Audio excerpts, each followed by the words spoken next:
Chapter 399. His hands were shaking. His legs were trembling. His body was trembling. Memories were very cunning souls. After a long time, the memories would be forgotten, but not really forgotten. They would just hide in the corner of the body, quietly waiting for an opportunity to resurface in your mind. No matter if it was good or bad, it was the same. There was only one difference. Bad memories were called nightmares. Now, nightmares once again enveloped Sun Lang. Memories of killing. In an instant, the black armored troops were buried underground and merged with the earth. Sun Lang looked at his hands. His hands were trembling. His body was also trembling. He recalled the memories of killing that he did not want to recall. His body also recalled this memory, because the body and muscles also had memories. 2 years ago, he had crawled out of the Great Desolate Mountain. It was not because he was seriously injured, nor was it because he was exhausted. It was because he had forgotten how to walk. The muscle memory of the body about walking normally had been filled with another kind of memory. In a short span of a few dozen breaths, it was enough for a small child to run a short distance. However, he only left crisscrossing sword auras on the ground and a dozen footprints that were several meters wide. Later, he simply fell to the ground. Then, gently and forcefully, he used his hands and feet to crawl on the ground, just like a child. Then, he tried to stand up, fell, and tried again. He stumbled, swayed, and hobbled to learn how to walk, just like a child. The only survivor, the victor of the war, the hero who ended everything.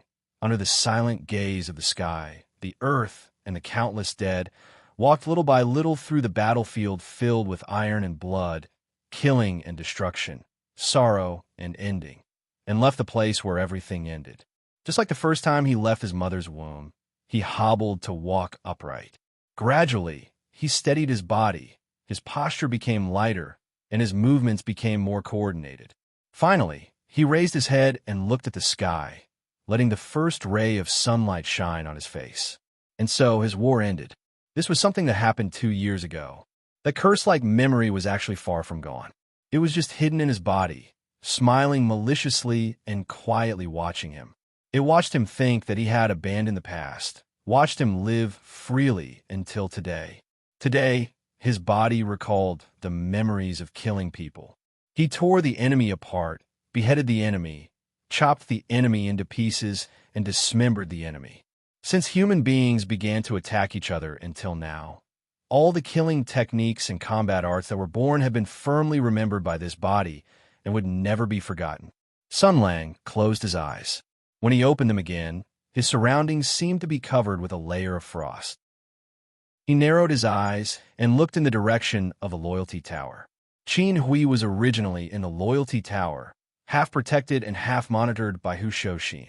This guy was able to lead the black armored army to the Marquis of Jinggan Fu, so Old Hu must have been transferred away. There were only 2 reasons to transfer Old Hu away. First, he discovered that the Marquis of Jinggan Fu was under threat. Second, he discovered that his wife and daughter were under threat. Hu Shouxin's wife and daughter were secretly taken care of by him. It was Liang Bufan who found out their location and then secretly told Qin Hui.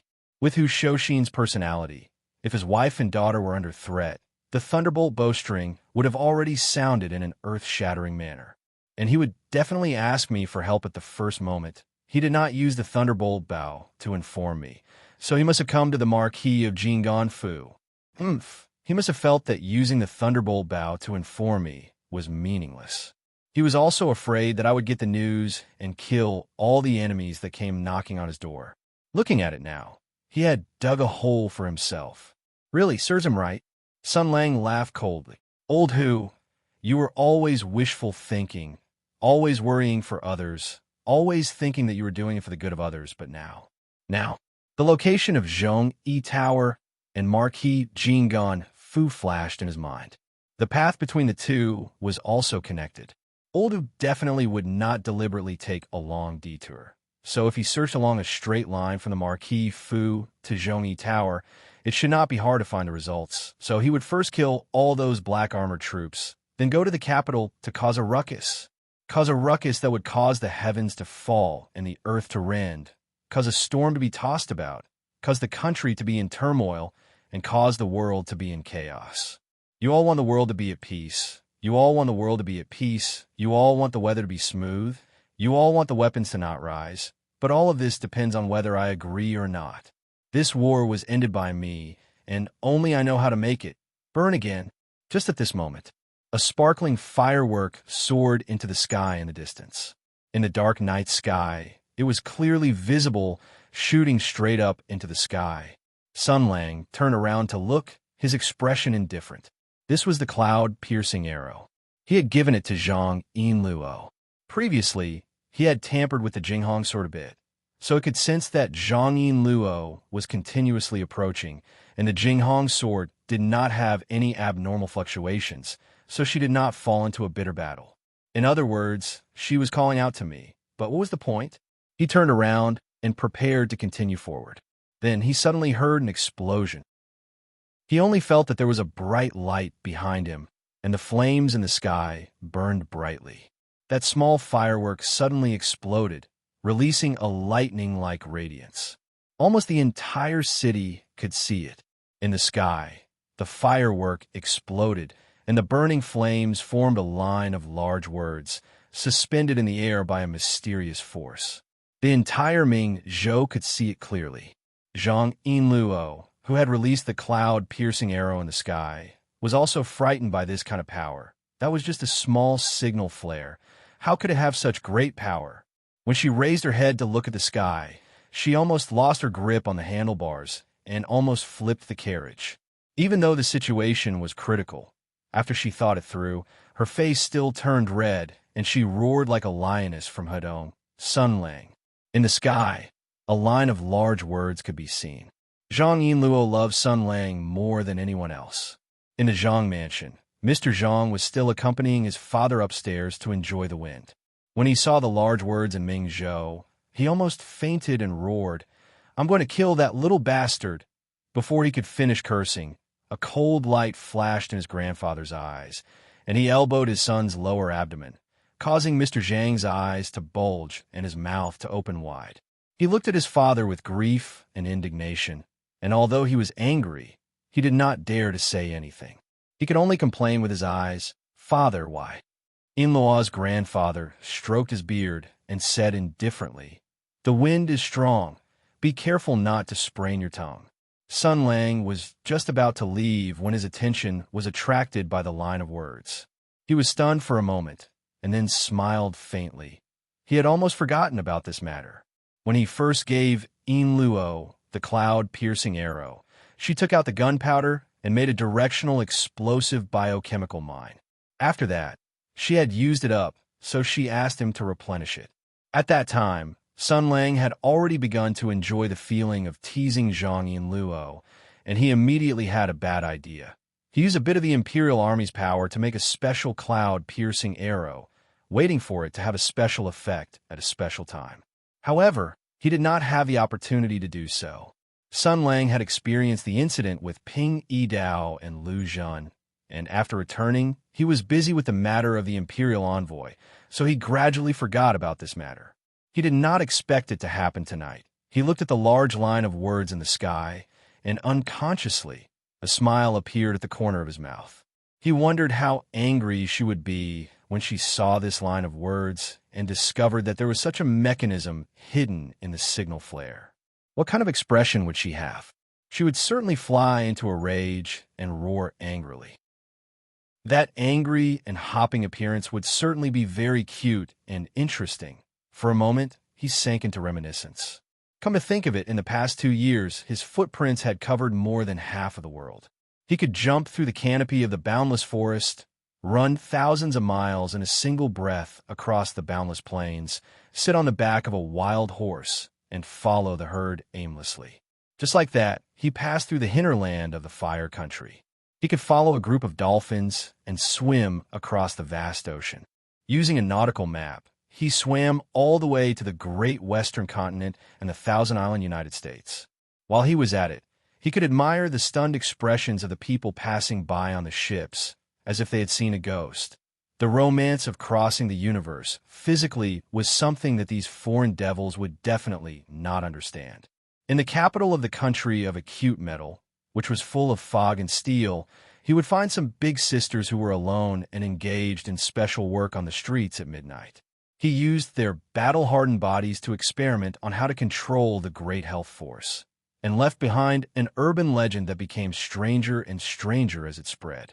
It was clearly just poking and touching with a finger, and it had never killed anyone, and it was said that he had paid for every time.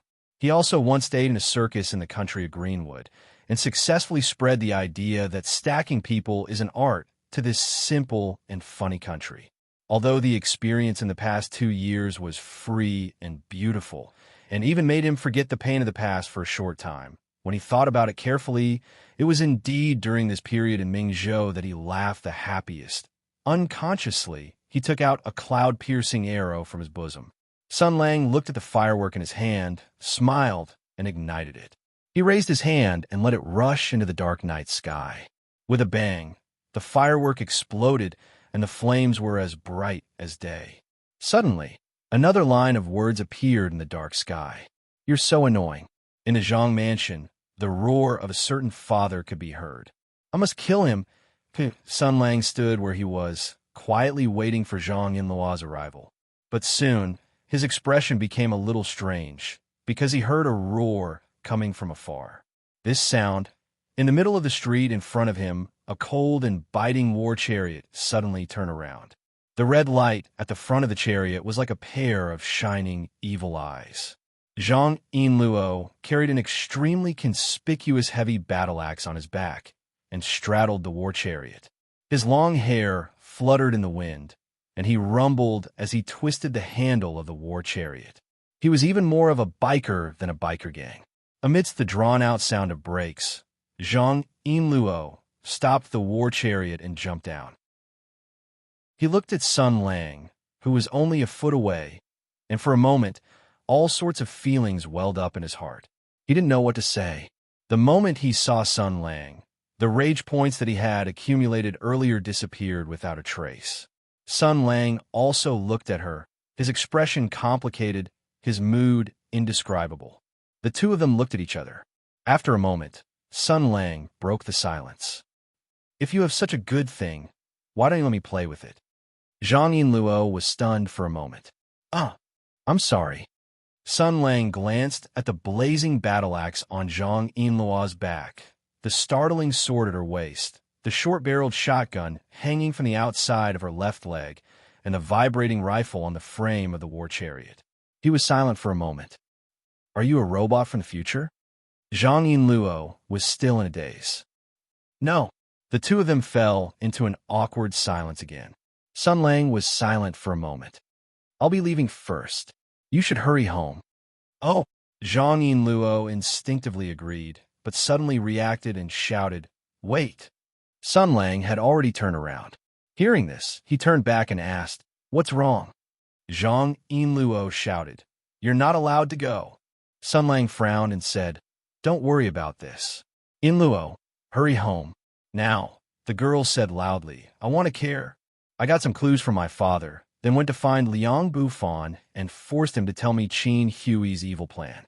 Then, I went to save Mrs. Hu and her daughter. If it was before, it would definitely be something to be happy about. But now," Sun Lang just nodded slightly and said noncommittally, "Oh, I know. That's good." Seeing him like this, Zhang Yinluo stomped her feet and said, "So, hurry up and save Mr. Hu." Sun Lang nodded and said slowly, "I know. I'll go save him now."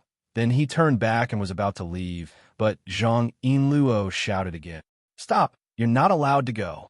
Sun Lang looked as if he really couldn't do anything to her. He turned back and said, "What's wrong with you?" The girl looked at Sun Lang seriously and said, "I told you to go save Hu Huaisho. I didn't tell you to do anything else.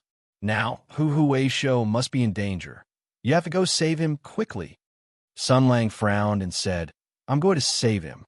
"No, it's not like that." Zhang Yinluo bit her lips as she looked into Sun Lang's eyes and said softly, "There's no anxiety or worry in your eyes. You're not in a hurry. You're calm.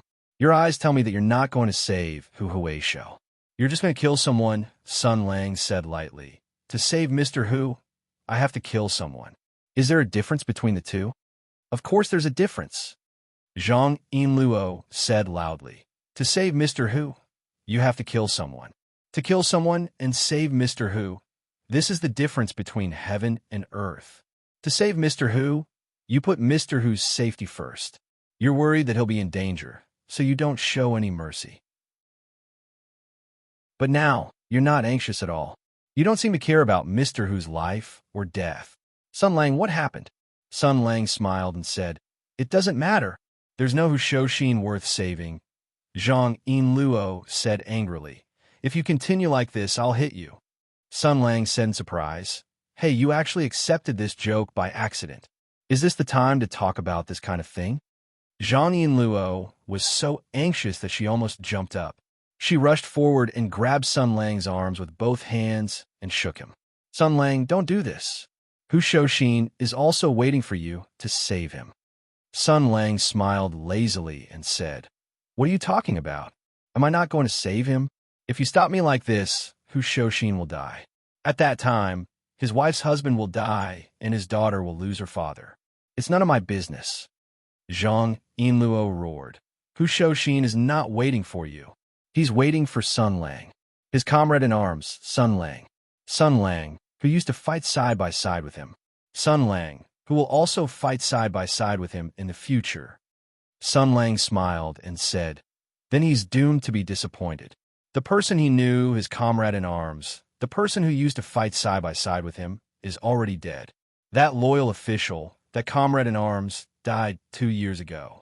It's such an obvious thing, but this idiot still has fantasies and refuses to face reality. It's really funny, Zhang Yinluo slowly said. Then what about us? Sun Lang blinked. What about the Sun Lang we knew? Zhang Yinluo calmly looked into Sun Lang's eyes. The Sun Lang who accompanied me to investigate the matter of the magic tool. The Sun Lang who wanted to set up a detective agency with me. The Sun Lang who teased me all day. The Sun Lang with bad intentions. The Sun Lang with bad character. The perverted Sun Lang. Where did he go? Is he also dead? Sun Lang turned his head to the side. Then, Zhang Yinluo held his cheeks with both hands and forced him to turn back. The girl looked at Sun Lang and continued, The Sun Lang that Zhao Fei Huang likes, the Sun Lang that Su Qingwan is wary of, the Sun Lang that Zhang Jinyuan admires, the Sun Lang that Daoist by Shui misunderstood, the Sun Lang that Ping Yidao entrusted to, the Sun Lang that Sima Ping trusts. This Sun Lang, is he also dead? Sun Lang slowly shook his head. Of course not. The current me is, no, the current you is not. Zhang Yinluo softly said, The current you is not Sun Lang. You want to kill people, and your only goal is to kill people. The previous Sun Lang was not like this. Sun Lang was somewhat irritated. You don't know, yes, I don't know anything. Zhang Yinluo softly said, I don't know what you have experienced in the past. I don't know what secrets you are hiding in your heart. I don't know where the anger in your heart comes from, but those must have been very difficult days. I am not qualified to persuade you to let it go, but I just think, she looked at Sun Lang and whispered, Your face looks better when you smile. Sun Lang's irritated eyes slowly softened. Zhang Yinluo struck while the iron was hot. No matter what happened in the past, you still cherish some of your friends in the past, don't you? President Hu is like this, and so is General Zhao. No matter how much you hate the past, how much you want to forget the past, no matter how painful the memories of the past are, at least there are still things worth cherishing, right? When these memories worth cherishing disappear, only pain will remain in those memories. Sun Lang's eyes regained some clarity, but he still sighed. Yinluo, you don't understand. The Black Armored Army is Empress's army. The Black Armored Army is heading to Mingzhou to attack Hu Shouxin. This must be a major event that will shake the court. From the moment I slaughtered the Black Armored Army tonight, the situation is already irreversible. You can. Zhang Yinluo interrupted him, her tone light but firm. You definitely can. Sun Lang laughed in spite of himself. Don't think of me as so omnipotent. Zhang Yinluo stared into Sun Lang's eyes and said firmly, You can definitely do it, right? If you can't, then Zhong Yi Tower, Marquis Jinggan Fu, my family, will all disappear in the storm that will follow. We trust you. We rely on you. We entrust everything to you, and you will never let us down, right? Sun Lang also looked at the girl in front of him. All the memories in Mingzhou flashed through his mind. Although these 2 years were free and beautiful, this was the place where he smiled the most. New friends, as well as old friends, connected the past with the present and then led to the future. Whether it was Wu Shouxin, Zhao Yunlong, Ping Yidao, or even Lu Shujin, or even Zhao Feihuang, Su Qingwan, Dongfang Xen, Zhang Jinyuan, and Daoist by Shui. He didn't want to lose his current life. He closed his eyes and said softly, "Ah, yes, I can do it." Zhang Yinluo smiled and said softly, "Then I'll leave it to you." "But," Sun Lang said slowly, "I'll have to kill people." Zhang Yinluo nodded. "It's okay. I'll have to kill a lot of people." The girl smiled and then reached out to hug Sun Lang. She hugged Sun Lang tightly and leaned her head on Sun Lang's shoulder. She looked up at the sky and said softly, "Just a while ago, I went against my father and took out the flaming sun power armor sent to me by my friends in the Fire Nation. I rushed all the way to my former boss house and used the flaming battle axe and the explosive shotgun to force him to reveal his scheme. Then I attacked Flat Flower Lane and, together with Master Sanzang, who was holding the Vulcan cannon, we destroyed dozens of black armored soldiers who we had never met before. Sun Lang, now I'm just like you."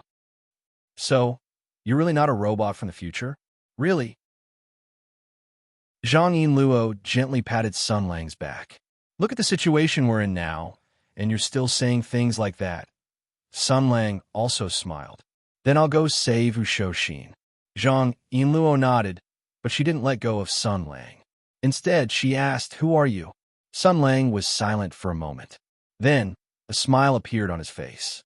He closed his eyes and said calmly, "Martial Arts Hall Sword Pavilion's General, Pillar of the Nation's General, Special Entry Light Minister, former Empire War Marshal Sun Lang, who was in charge of the 6 armies during the Empire's war. After he took the initiative to fire the Emperor and retired for 2 years, he had no choice but to put on his armor and go into battle again.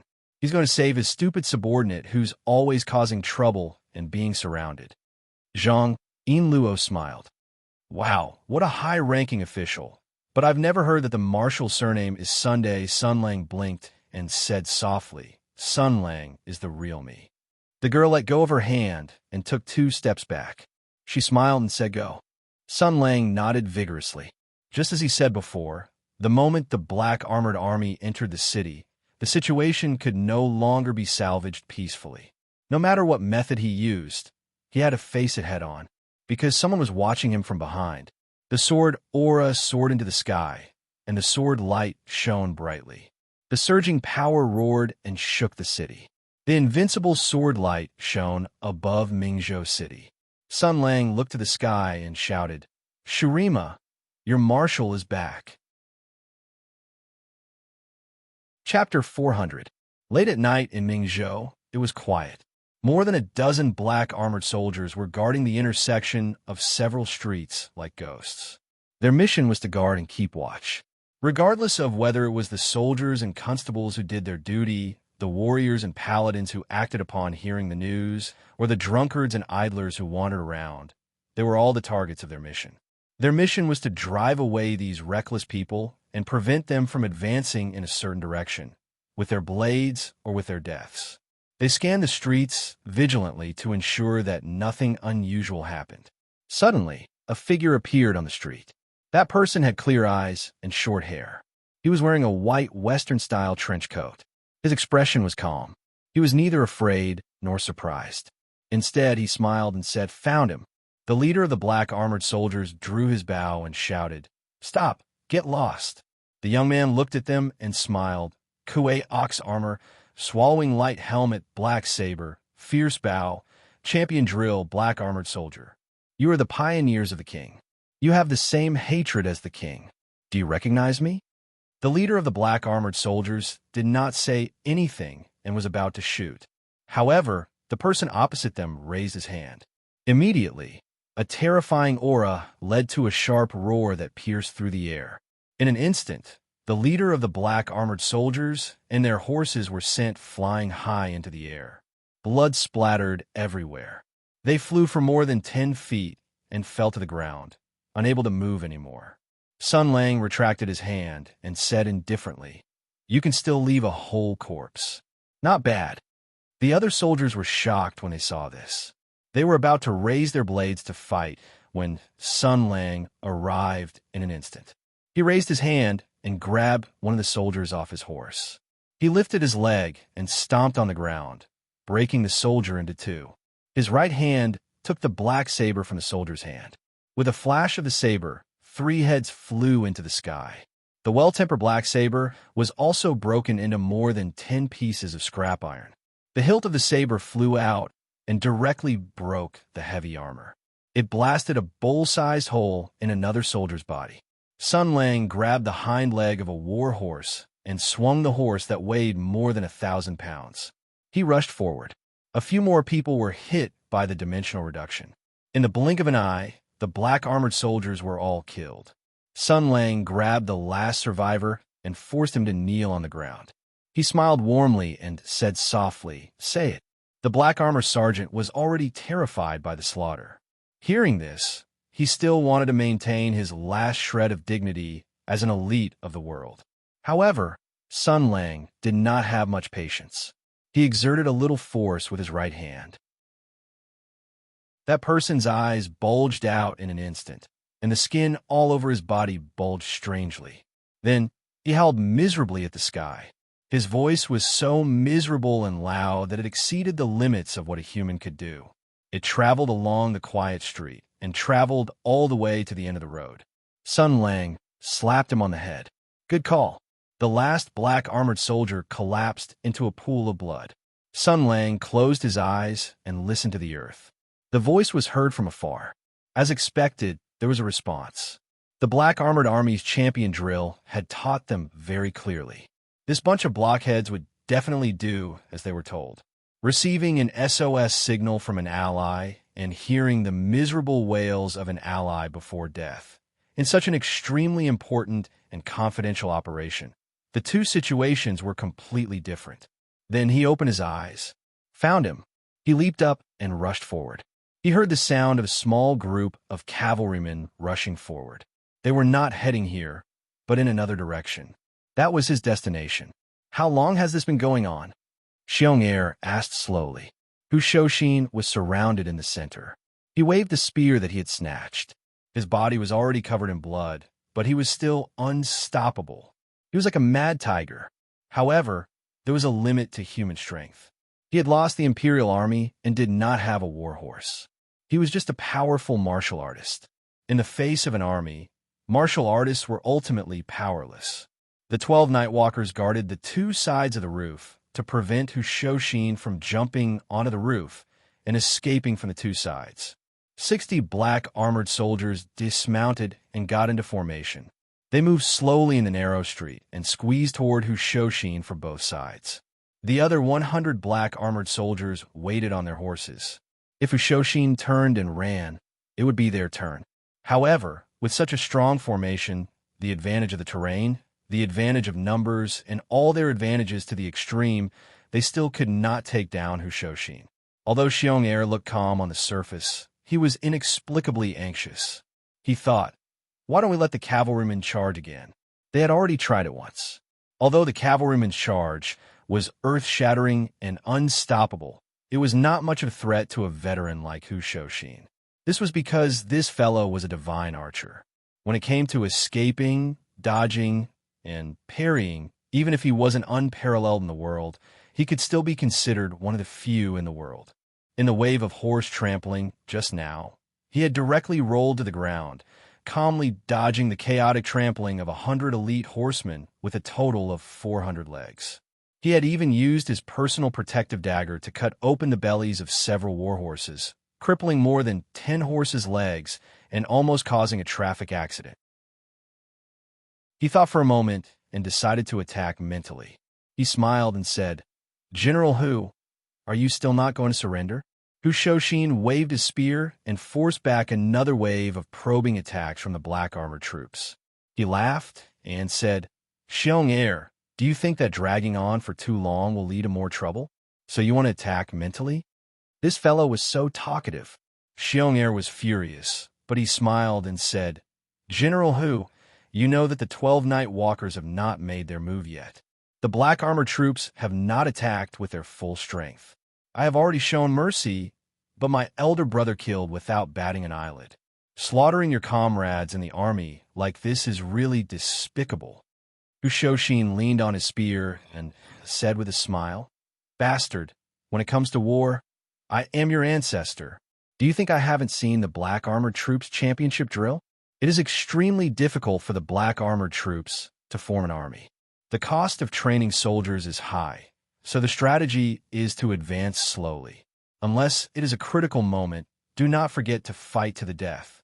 You are afraid that if I fight to the death, too many of the Black Armored Troops will die, and it will be difficult to explain to your master. So you're using this kind of method to whittle away my strength. Isn't that what you have in mind? He slammed his spear and said with a laugh, Son of a bitch, don't waste your time. If you make a mistake, you will die in Mingzhou City. Xiong Air was so angry that he laughed. You really don't know what is good for you. Even at death's door, you are still so stubborn. Hu Shoshin, I want to see how much blood you have left. Black armored troops, continue attacking. Wear them down. The black armored troops on both sides received the order and answered loudly. They raised the weapons in their hands and marched towards Hu Shoshin. Hu Shoshin roared and raised his spear. Xiong Air looked coldly at Hu Shoshin, who was bathed in blood, and then looked at the 12 Night Walkers who stood silently on both sides of the roof. He gritted his teeth. This group of bastards, they had boasted to the heavens, as if they were invincible. In the end, when they saw that Hu Shoshin was still unstoppable even after losing the Imperial Army, they gave up without a second word. They wanted the black armored troops to wear down Hu Shoshin's strength and then reap the benefits. F***CK. Those who are not of my race are definitely not of the same mind. These monsters were not human for a long time. However, Xiong Air really couldn't do anything to them. Even His Highness Empress had to rely on them sometimes. After all, their strength was really too useful. Therefore, Xiong Air thought for a moment and couldn't help but feel a little discouraged. No matter if these monsters were slacking or speaking rudely, as long as they completed their mission properly, they wouldn't be held accountable. However, if Xiong Air exhausted the black armored troops too much, he was afraid that Empress would be unhappy. He could only continue with his psychological attack. General Hu, now that the dust has settled, no one in Mingzhou City can save you. I won't hide it from you. Today, you have to die. However, the outcome after your death will be very different. Brother, do you want to resist stubbornly and die under the sword? Or do you want to feel that you have sinned so much that you don't have the face to see His Majesty and die to thank Him? Seeing that Hu Shoshin ignored him, he said loudly, The outcome of the two are very different. The former is a stubborn traitor. After your death, your rewards will be taken back, and your family will be held accountable. Can you bear to see your wife and daughter get implicated? Can you bear to see your subordinates get implicated? Hu Shoshin laughed. I have a clear conscience and am innocent. Why should I admit to such a ridiculous crime? As for my wife, daughter, and subordinates, they will naturally be taken care of by the Tianyuan Empire. Don't worry. You besieged a meritorious official of the Tianyuan Empire and killed me without knowing why. It's useless even if you hug the thighs of the Tensei province. Xiong Air, don't think that you can sit back and relax just because Empress is protecting you. After my death, half of the Empire's military officials will come looking for trouble. Xiong Air was stunned for a moment before he laughed wildly. Looking for trouble? I'll thank the heavens if they can't even take care of themselves. Hu Shoshin, do you think Empress wouldn't have thought of such a thing with his intelligence? Hu Shoshin blocked the incoming spears and brandished them into a wheel of light, forcing the black armored troops to retreat. He shouted, What did you say? Xiong Air said loudly, You're counting on them to take care of your wife and daughter? Dream on. Hu Shoshin, don't think that I can't do anything to you. I'll tell you the truth. If you continue to resist like this, your wife, daughter, and subordinates won't live past tonight. Hu Hu Shouxin was shocked. He said sternly, "Bullshit." Xiong Er laughed. "Why? Do you think I'm lying? To tell you the truth, Qin Hui is one of us. At this moment, I'm afraid that the ranger in your Zhong Yi pavilion has been tied up into a ball. I'm afraid that Qin Hui has already found out the location of your wife and daughter. You don't believe me? If you don't believe me, I'll show you." He said sternly, "Men, go to the Loyalty Tower and capture those rangers. Kill them one by one in front of Hu Shouxin. Then go and capture his wife and child." Hu Shouxin roared, "Xiong Ying, I'll take responsibility for my own actions. Don't implicate the innocent." Xiong Ying laughed. "You deceived the emperor and committed treason. According to the law, 9 generations of your family should be executed. What do you mean by implicating the innocent?" Hu Shouxin was filled with grief and indignation. He roared, "You're dead. You're dead. I'll die of old age in 100 years, surrounded by my descendants. I'll even have a posthumous title after death." Xiong Ying laughed heartily. "And you'll die tonight in the name of a traitor. There will be no posthumous rewards. You'll die silently. No one will remember you. Your wife, your daughter, your subordinates, and your friends will all be buried with you. Tonight. Hu Shouxin's eyes were filled with anger. He said sternly, "Ew." Suddenly, the 12 night walkers moved. Their figures flashed, and they cooperated well. They found the best time to attack. They didn't move, but once they moved, they attacked Hu Shouxin from all directions. Hu Shouxin roared and attacked wildly with his spear. His strength was like Mount Tai, and he was extraordinarily strong. However, he was filled with anger at this moment. These few moves were full of strength, but lacked wisdom. His vigilance and balance were greatly reduced. After a moment, his weakness was seen. The leader of the night walkers shouted, "Seal!" With a bang, the spear that Hu Shouxin had thrown out with all his strength was blocked by the combined efforts of 8 night walkers. The other 4 split into 2 groups and quietly approached from behind like ghosts, attacking old Hu's ribs. At this critical moment, the battle instincts he had trained on the battlefield saved his life.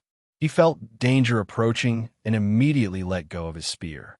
He turned around to block 2 palms, but the other 2 still landed on his lower abdomen. With a muffled sound, Hu Shouxin spat out a mouthful of blood and retreated rapidly.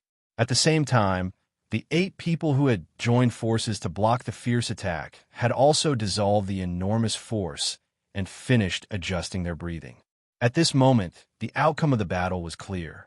They didn't want to advance rashly lest they suffer Hu Shouxin's final counterattack. Instead, they surrounded Hu Shouxin. Hu Shouxin spat out a few mouthfuls of blood and saw stars. He looked around and found no weapons, no comrades, and his hands were empty. The people in front of him were clearly Imperial soldiers, but they wanted to kill him. He clearly didn't do anything wrong. He was clearly loyal and devoted, and his heart was clearly sincere. Why? Despair, bewilderment, helplessness, and anger. In such a desperate situation, his heart suddenly became empty. Perhaps it was because he knew his death was near. The things he didn't dare to think about and the problems he didn't dare to face were suddenly solved at this moment. He looked at the boundless night sky and sighed softly. Sun Lang, so that's how it is. I'm really stupid. Slowly, 2 lines of tears fell from old Hu's eyes. Xiong Ying saw that the situation was settled and wanted to say something, but he saw Hu Shouxin's tears. At first, he thought it was funny and wanted to mock him, but for some reason, he felt a little suffocated in his heart. Since ancient times, beauties were like famous generals who were not allowed to see their heads turn white. Although this poem was not very appropriate to use here, as a soldier of the Empire, he could not help but sigh when he saw the world-renowned tiger general of Tianyuan shed tears in the face of despair. He slowly said, "Why are you crying?" Hu Shouxin still stood straight and said softly, "My wife is about to give birth. I won't be able to see my second child. And my daughter, I really want to hear her laughter again and put her on my shoulder again. And my little brother, after I die, will he be sad? I've really been muddle-headed all my life. I never knew what he wanted, I never knew what he was thinking. I've always been like this, dreaming a dream that I should have woken up from long ago. And he wiped the blood at the corner of his mouth and said in a low voice, "So you've already died, Marshal." A lowly general was muddle-headed. A lowly general was muddle-headed. Yes, he should have realized this earlier. The unparalleled marshal of the past had long died. The person he found was called Sun Lang, a Sun Lang who didn't want to have anything to do with the empire in the past. But he still believed that Sun Lang was just throwing a tantrum, that Sun Lang's anger stemmed from the empire's coercion, and that Sun Lang only had some misunderstanding with the royal family. He still thought that Sun Lang was the sword saint of Tianyuan, but he didn't know that he was wrong from the very beginning. From 8 years ago until now, perhaps Sun Lang only wanted to be Sun Lang, but whether it was during or after the war, he had always thought of him as a marshal. T. Was this an auditory hallucination? Hushoshin blinked in surprise and raised his head. The voice came from the front, behind the layers of armored soldiers and cavalry, very far away. But the voice came from far away. "I've done so much. How can I be willing to die? I'll definitely stand tall in the court, form cliques for personal gain, take bribes, cover the sky with one hand, and monopolize the power. After the dog emperor dies, I'll set up a crown prince, control the court, and take over the young emperor. When I'm free, I'll go to the backyard of the imperial palace to sleep. When I'm free, I'll say that I'm not feeling well and have the young emperor kneel and serve me medicine. When I'm in the mood, I'll have the young emperor carry Maju on his back and force him to admit that socialism is good. CK your mother. Why can't I do these things?" He still couldn't see the person, but Hushoshin's body swayed, and he sighed. For a moment, he didn't know whether to be happy or sad, because he faintly felt that Sun Lang had become a little different. Unlike Hushoshin's mixed feelings of joy and sorrow, Xiangying's brain almost stopped thinking. It was as if he had heard the most deafening thunder in the world. For a moment, he couldn't hear any sound in his ears. He couldn't have heard it wrong. He couldn't forget it. Although a few years had passed, Xiangying would never forget that voice. But how he hoped that he had heard it wrong. He even wanted to cover his ears, as if nothing had happened. But Xiong Air didn't listen, and that voice found him. "Ah, Air Danzi. That person sighed softly. "Your grandfather, who had been buried for 2 years, has his soul returned. It's such a joyous occasion. Don't you come over and kowtow?" Xiangying's neck seemed to be rusted, and he turned his head one by one. He looked at the person on the other side of the long street. His body, hair, and skin were from his parents, but this audacious person cut his hair into a strange short hairstyle. The empire had the beauty of beautiful clothes, but he wore strange Western clothes. As the Tianyuan meritorious achievement and the head of the world's military officials, he didn't have the slightest dignified posture, but a sloppy face.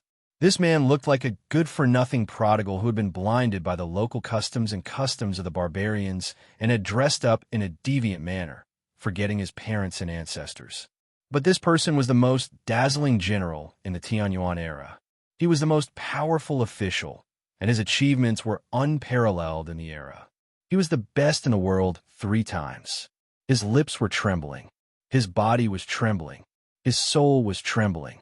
Suddenly, he shouted crazily, "Black Armored Army! Attack! Attack! Kill him!" Then he turned back and roared, "Night Walkers!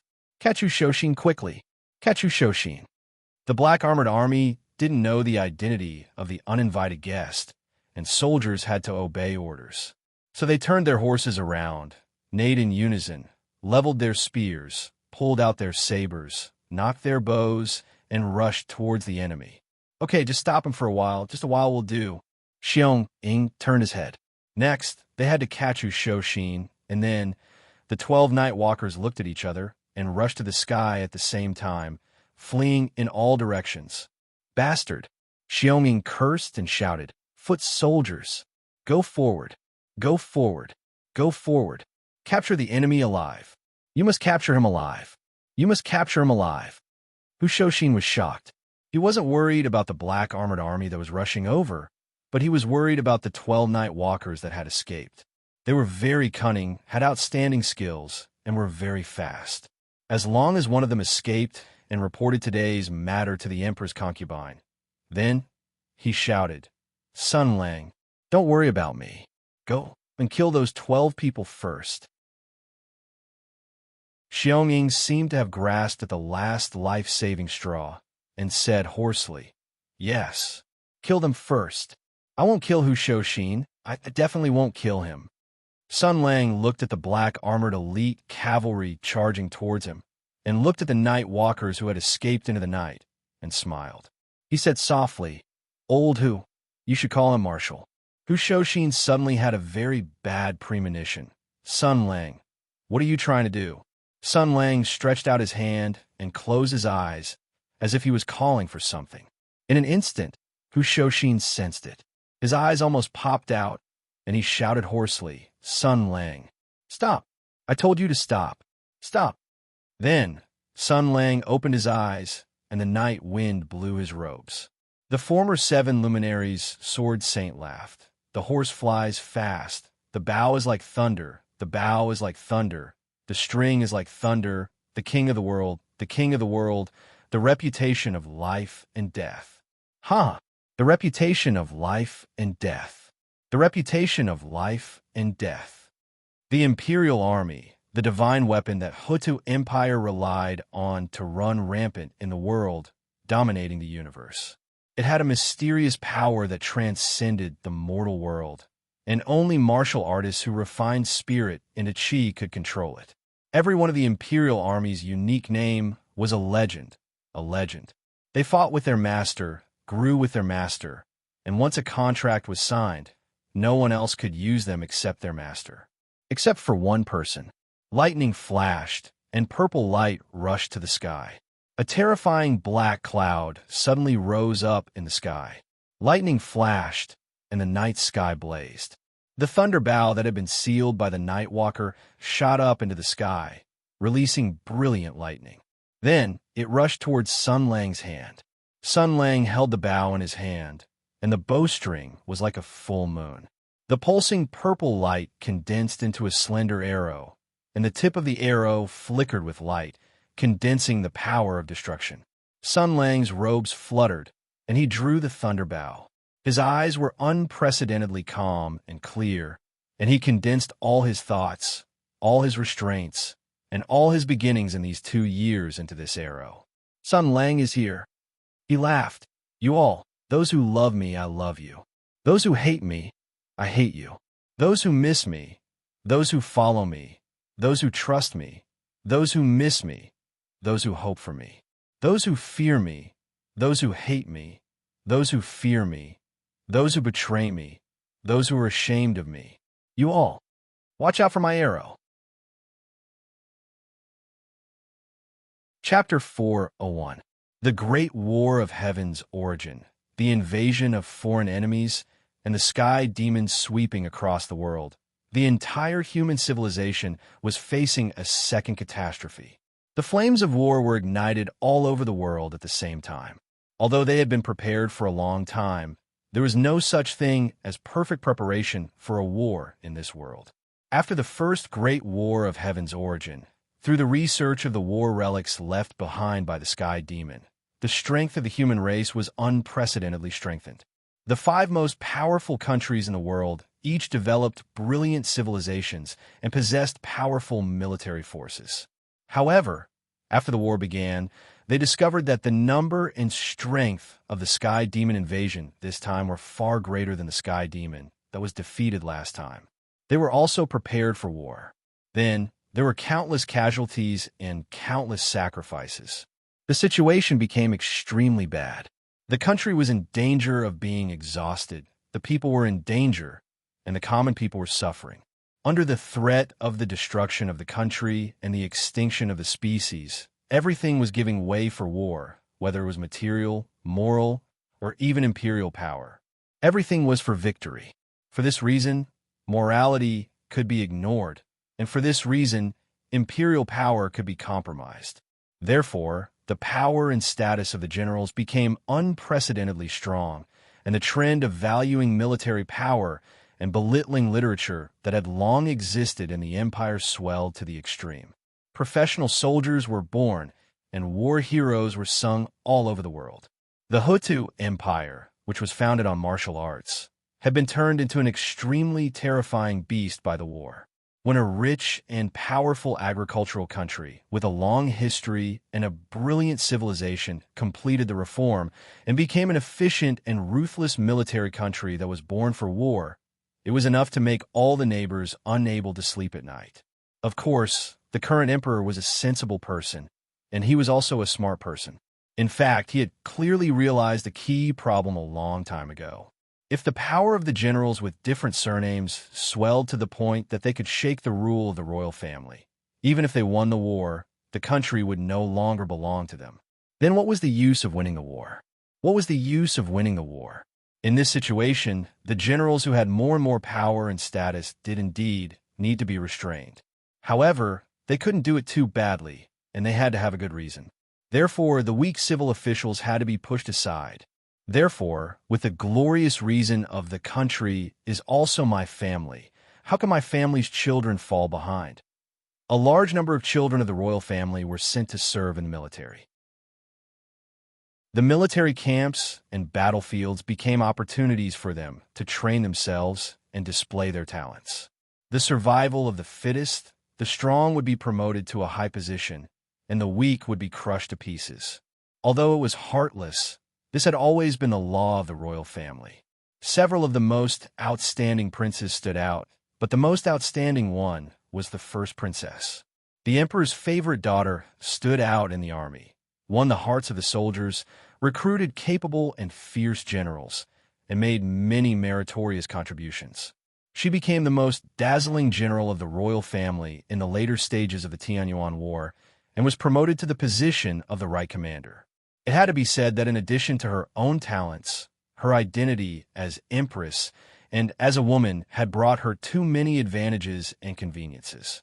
In order to commend empress, to set an example, and to restrain the generals with different surnames, the emperor finally gave him the title of General of Tensei.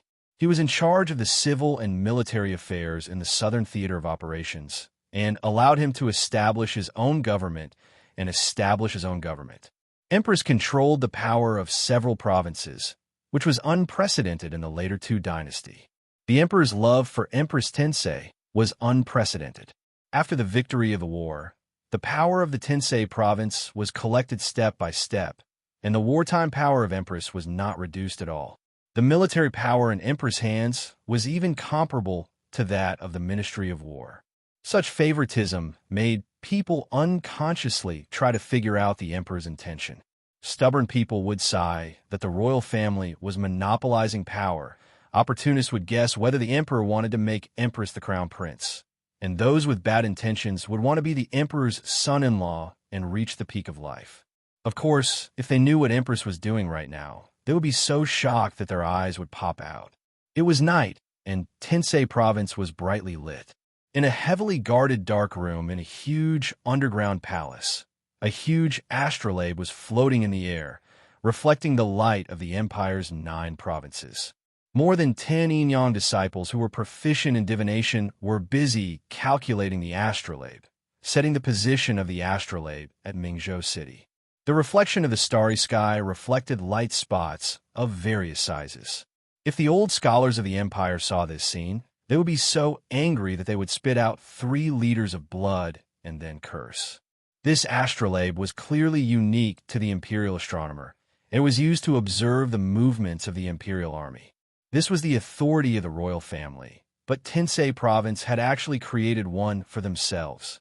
Of course, even if these old bastards had the chance to curse, Empress would definitely snort in contempt.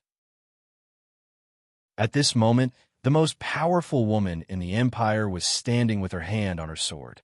Her face was as calm as water, and several of her trusted subordinates of Tensei province were standing around her. They were all looking at the astrolabe together, waiting for the result.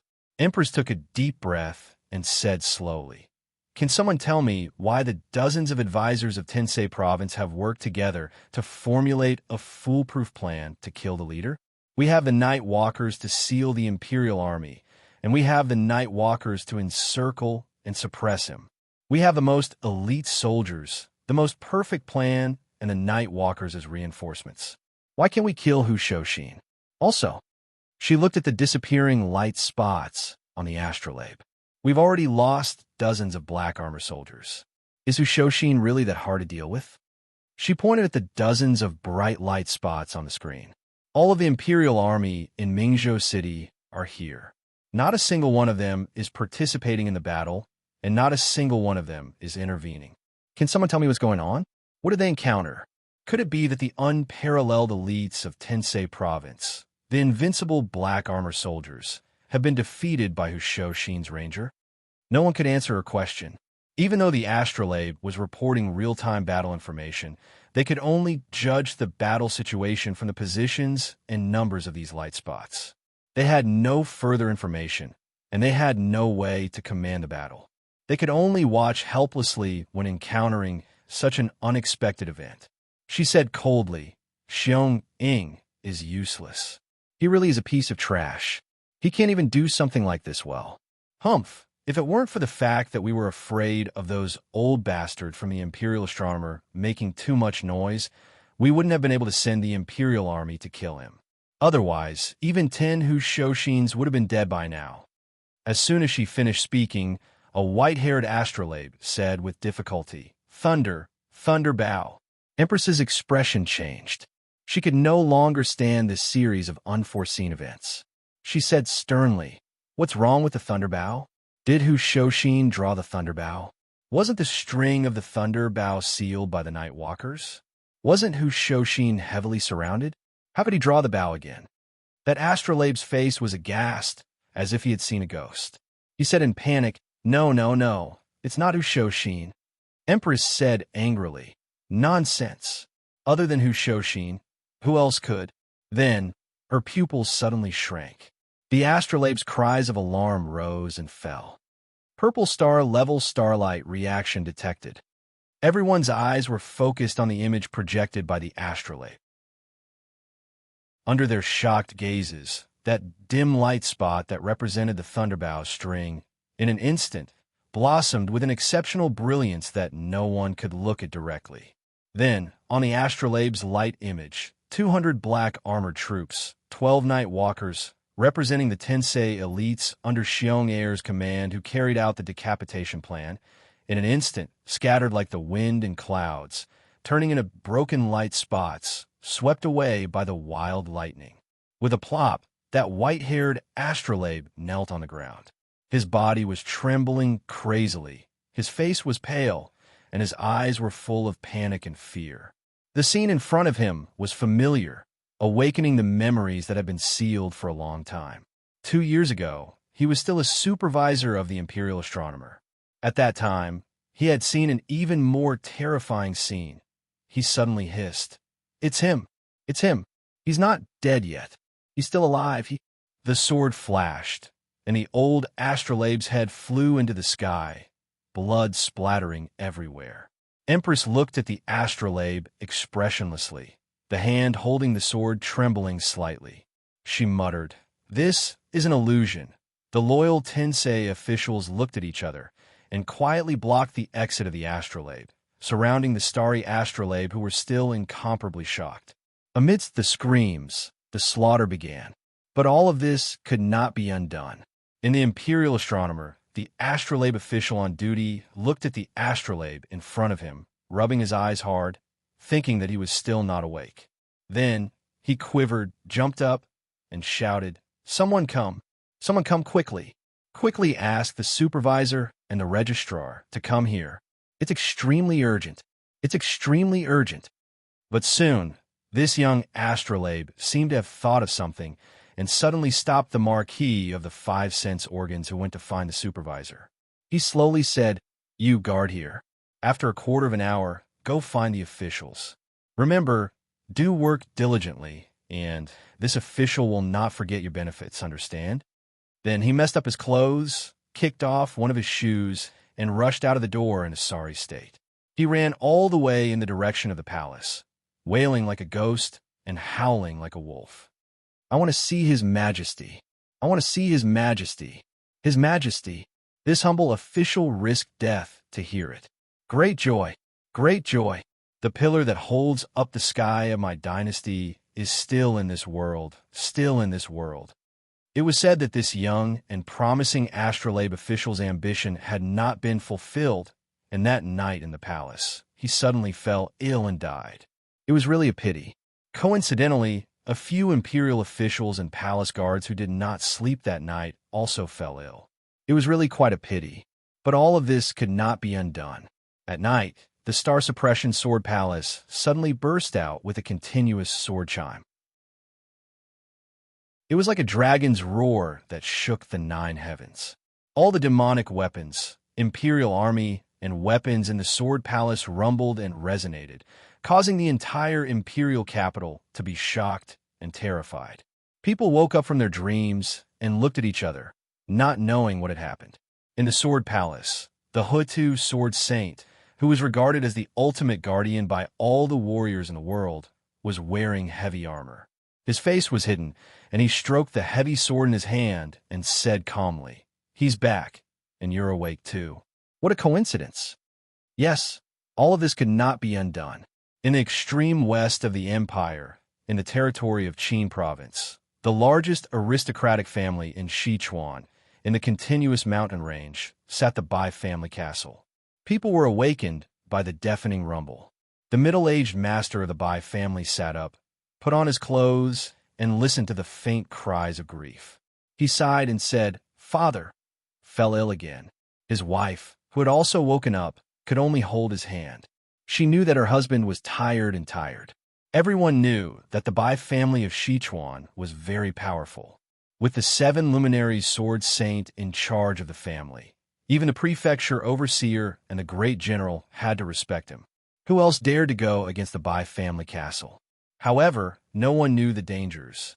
The glory of the Bai family was tied to her father, but the gold luminary sword saint had been plagued with a strange illness for the past 2 years. No one knew where the root of the illness came from. If something happened to her father in the long run, could her husband, who had exhausted himself, and the lazy, arrogant, and lazy Bai family disciples who only knew how to rely on their family's achievements to carry the family name of the sword saint? Ha ha ha ha ha ha! There was a magnificent temple behind the Bai family castle. Furious roars came from the temple, and there was also the sound of something heavy being smashed. An old man laughed wildly and roared, "What do I need you for?" For the past 2 years, this old man has been abstaining from meat and praying to Buddha. I have prayed 1,000 times and prayed 100 times. I have copied 10,000 scriptures. You clay statues didn't even blink your eyes. You didn't even pay any attention to me. He roared and slammed into the temple. A thick pillar was broken, and the damaged temple collapsed. In the ruins, an old man with a sloppy beard and a strong body looked up to the sky and howled. His body was overflowing with murderous aura, as if he was a murderous star. He roared at the sky and pointed at the gods and Buddhas in the sky while cursing. But in the next moment, he lay on the ground and curled up. His murderous aura dissipated, and he began to cry like a child. "He's back. He's back. What should I do?" Yes, there was no turning back now. Lu Shujin, who was sleeping, sensed something. She suddenly opened her eyes and jumped up from the bed. She turned around and saw Zhao Yunlong sitting opposite her. He twitched his nose and looked around in confusion. When he saw Lu Shujin, he cried, "Annie Lu, I don't know why, but I suddenly dreamed of Sun Lang." Lu Shujin squinted and said, "Don't you dream of Sun Lang every day?" Zhao Yunlong scratched his head and said, "It seems a little different this time." Lu Shujin pressed on her chest. The power of the demon's sword Ji Du that was left in her body was surging wildly. She sensed something and sighed softly. "Has it finally begun?" Zhao Yunlong was puzzled and asked, "What did you say?" Lu Shujin smiled and said, "Nothing. It's indeed different this time. Let's change direction and go to Mingzhou." "Okay." Zhao Yunlong agreed happily. Then he frowned and said, "Are we going to look for your sword?" Lu Shujin smiled and said, There's no hurry. 100 miles away, in a certain inn, the strange purple demon sword trembled violently. The new bitchy sword spirit gnashed its teeth and said, Sun Lang, Sun Lang, didn't you not want to go back to the past? Didn't you refuse to accept the past? What's wrong with you this time? If you knew it would be like this, why didn't you accept me back then? Why did you reject me? I swear, I'll make you regret it. I'll make you regret it. What are you doing? Why are you trembling so violently? The girl who was sleeping soundly hugging the demon sword drooled and asked in a daze. The hilt of the Ji-Do sword was deeply embedded in the girl's voluptuous cleavage, and the body of the sword was tightly clamped between her slender legs. The girl who was sleeping had a blush on her face and said in a daze, You're so annoying. Don't tremble anymore. Below is becoming very strange. This situation seemed to be irreversible. Sun Lang. I'll definitely kill you, Chapter 402. The night sky was as bright as day. Rolling and surging lightning flashed in the clouds. Dark clouds loomed over the city. Lightning flashed and thunder rumbled. It was as if the heavens and earth had been turned upside down over Mingzhou City, waking countless people from their dreams. Ordinary people were shocked by the sudden thunderstorm, but a few of them saw something even more terrifying hidden under the surface. On the balcony of a Zhang residence, Sir Zhang sucked in a cold breath. Thunderbow string, what great momentum! Has Wu Shoshin made a move? He actually went against the black armored army directly. Pu. Before he could finish speaking, his lower abdomen was hit heavily again. Sir Zhang's waist bent like a shrimp. He didn't dare to get angry or retaliate. He could only look at his father in grief and indignation. Father, why is it this time? In-law's grandfather gazed at the rolling thunderclouds in the sky. The constantly flashing light illuminated his wrinkled face. His expression was blank, and then he slowly sighed. Why did your mother give birth to you so stupid? In a Marquis Jing'an's residence, Zhang Yinluo also raised his head to look at the sky. The city was filled with blazing lightning, and the Jinghong sword at his waist hummed excitedly. The girl felt something, and a faint smile appeared at the corner of her mouth. She suddenly remembered what Sun Lang said to her a long time ago. A mass-produced product like you can't enter the eyes of the imperial astronomer. If I draw Wu Shoshin's thunderbow, they'll piss their pants in fright. Sun Lang, so you didn't lie to me, but what will happen after the imperial astronomer piss their pants in fright? What will happen then? For a moment, she felt both joy and bitterness in her heart. Tonight, Sun Lang had changed his mind. He no longer refused everything related to the past, but was willing to slowly face it head-on. He admitted his merits and identity, rescued his comrades as a hero of the celestial Yuan Empire, and pulled the string of the thunderbow, announcing his return to the world. In other words, his worries had become a reality. He was no longer the frivolous ranger in Mingzhou City, but a general who should have been famous in the world. He could no longer stay in the Immortals' fishing tower and mess around in Mingzhou with her. His opponent was Empress Tensei, who was equally famous in the Imperium. His chessboard had become the entire Imperium. She sighed softly and gripped the Jinghong sword in her hand tightly.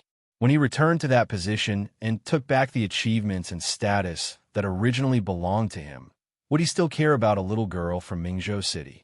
Would it still be the same as before? Just as she was worrying about her gains and losses, she suddenly heard Zhao Feihuang beside her shout excitedly. That's Sun Lang. That was Sun Lang. Did you all see that? I've already told you that Sun Lang will protect us. Even if the enemy is Empress, since Sun Lang has promised us, he will definitely protect us. Su Qingluan was vigilantly looking around. Hearing this, she said helplessly, Miss, although I understand your feelings very well, this is clearly the celestial phenomenon caused by the thunderbow. It was not Mr. Sun who did it. Zhao Feihuang shook her head stubbornly. She pressed her chest, and a faint light flashed in her eyes. She said solemnly, No, I can clearly feel that the person who pulled the thunder bow must be Sun Lang. Zhang Yinluo helplessly glanced at the unusually excitedness of the Marquis's mansion. He really envied this girl. Once she recognized someone, she trusted him wholeheartedly, without any doubt, without hesitation, and without turning back. However, in her mind, every moment she had spent with Sun Lang during this period of time suddenly appeared. The lecherous Sun Lang, the lazy Sun Lang, the flirtatious Sun Lang, and the smiling Sun Lang. Occasionally, Sun Lang was serious. Occasionally, Sun Lang was sad. Occasionally, Sun Lang was angry. Maybe I should be more confident, not only to him, but also to myself. The girl secretly waved her small fist. Humph, if you dare to ignore me, I'll go to the country of fire and ask people to beat you up. As for Sun Lang, who was at the center of this matter, who had stirred up the winds and clouds of the world and caused countless people to be unable to sleep at night, after releasing the bowstring and allowing the world-shaking arrow to fly through the air, he released the lightning bow in his hand. The string of the thunder bow let out a joyful sound. After it intimately rubbed against Sun Lang's hand, it flew back to its master. The blazing lightning transformed into dozens of lightning dragons that broke through the air, instantly swallowing up the black armored troops that were waiting to attack. They then disappeared into the darkness, passing through the streets and chasing after the fleeing enemies. In an instant, the light dissipated. The air was filled with a burnt smell. The world-famous black armored elite troops were instantly wiped out. They died without a sound. They didn't have any chance at all. Hu Shouxin felt as if a heavy burden had been lifted off his shoulders. He slowly sat down on the ground and looked at the scattered corpses around him. He sighed. Xiong'er stood alone in his original spot. The warhorse under him was scared out of its wits, almost jolting him off his feet. Hey, Xiong'er, Xiong'er. Sun Lang looked at the stupefied imperial envoy and slowly said, "How long ago was this? When you were riding your horse, you broke a farmer's leg. Although you paid for it, you really didn't take it to heart. When you arrived at the main tent, you proudly brought it up as a topic of conversation. As you talked, you laughed as if you had only bumped into a stray dog. Then you took pity on it and gave it a few pieces of meat before swaggering off. Such a good heart, such a high moral character, truly a kind charity, a model of morality." Xiong'er's body trembled incessantly like a sieve. He couldn't say a single word. Sun Lang slowly walked toward him. "You didn't realize what you did wrong. You didn't realize that it was natural for you to pay for it. I asked you if you apologized. You also felt that you didn't need to apologize because you didn't see the farmer as a person. Hey, I understand your way of thinking. I understand very well. After all, you are a soldier of Tianyuan. You are a good man who protects the country. Even if you accidentally broke a peasant's leg, it's not a big deal. After all, if you didn't have us on the front lines bathing in blood and fighting against the sky demon, that peasant's entire family would have died long ago. So, even if you broke a leg, you should obediently accept it. Besides, you also paid for it. You should be secretly happy." As he spoke, he nodded. "Completely correct. Xiong'er, I feel that I have to apologize to you. Back then, I was too young and too naive daydreaming. Now I understand. To be honest, the most important thing is to feel good. If you were like me, bleeding, sweating, and crying, burning yourself to illuminate others, in the end, you wouldn't King get anything. No merit, no reward, no salary. And in the end, you would have to prepare armed forces to ask for payment. Don't you think that's infuriating?" Xiong'er finally gained the strength to move.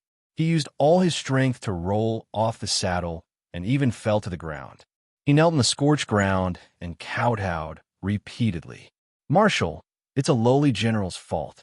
A lowly general shouldn't have treated that farmer as nothing. That farmer is also a person with a family and children.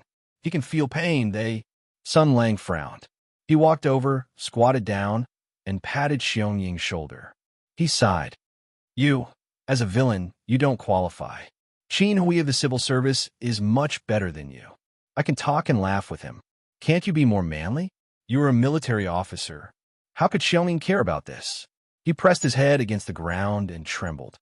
That's because he was stubborn.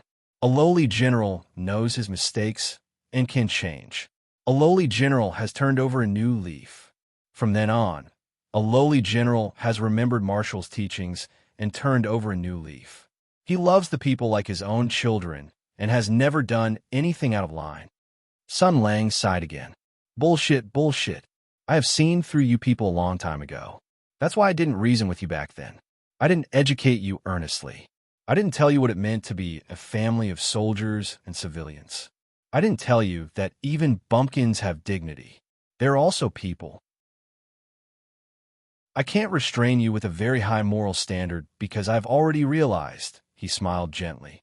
You are a bunch of scum. You have a completely different moral concept from me. Since I don't want to become idiots like you, I have to let you idiots know what is proper behavior. That's why I directly broke one of your legs and gave you some money.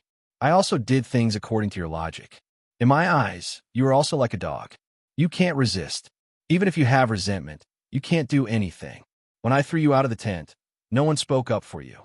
When I said that I would let you have a taste of what that farmer tasted, you must be very dissatisfied and say that I am making a mountain out of a molehill. I think that there must be a lot of generals who think that I am making a mountain out of a molehill. That's fine. They only need to know that if they provoke me, they will be like you. In front of all the generals of the army, I will break their legs. No one will dare to speak up for them. No one will dare to stand up for them. For me, this is enough. I once thought that this was enough. Generals with strong moral concepts will agree with me. Scum like you will be afraid of me. Ordinary soldiers will revere me. The charisma of a commander and the iron military discipline together maintain the cohesion of the army. I once thought that as a commander, this was enough. Unfortunately, I was wrong. He gently patted Xiong Ying's back and sighed. Of course I was wrong. I underestimated you. You didn't like me and didn't dare to do anything openly. You played dirty with me. On the surface, you didn't dare to do anything, but in the dark, you flattered me and made me a saint. Didn't you want to see me be hated by the emperor and fall from a high position? Unfortunately, you were wrong. In the end, I suffered a great loss.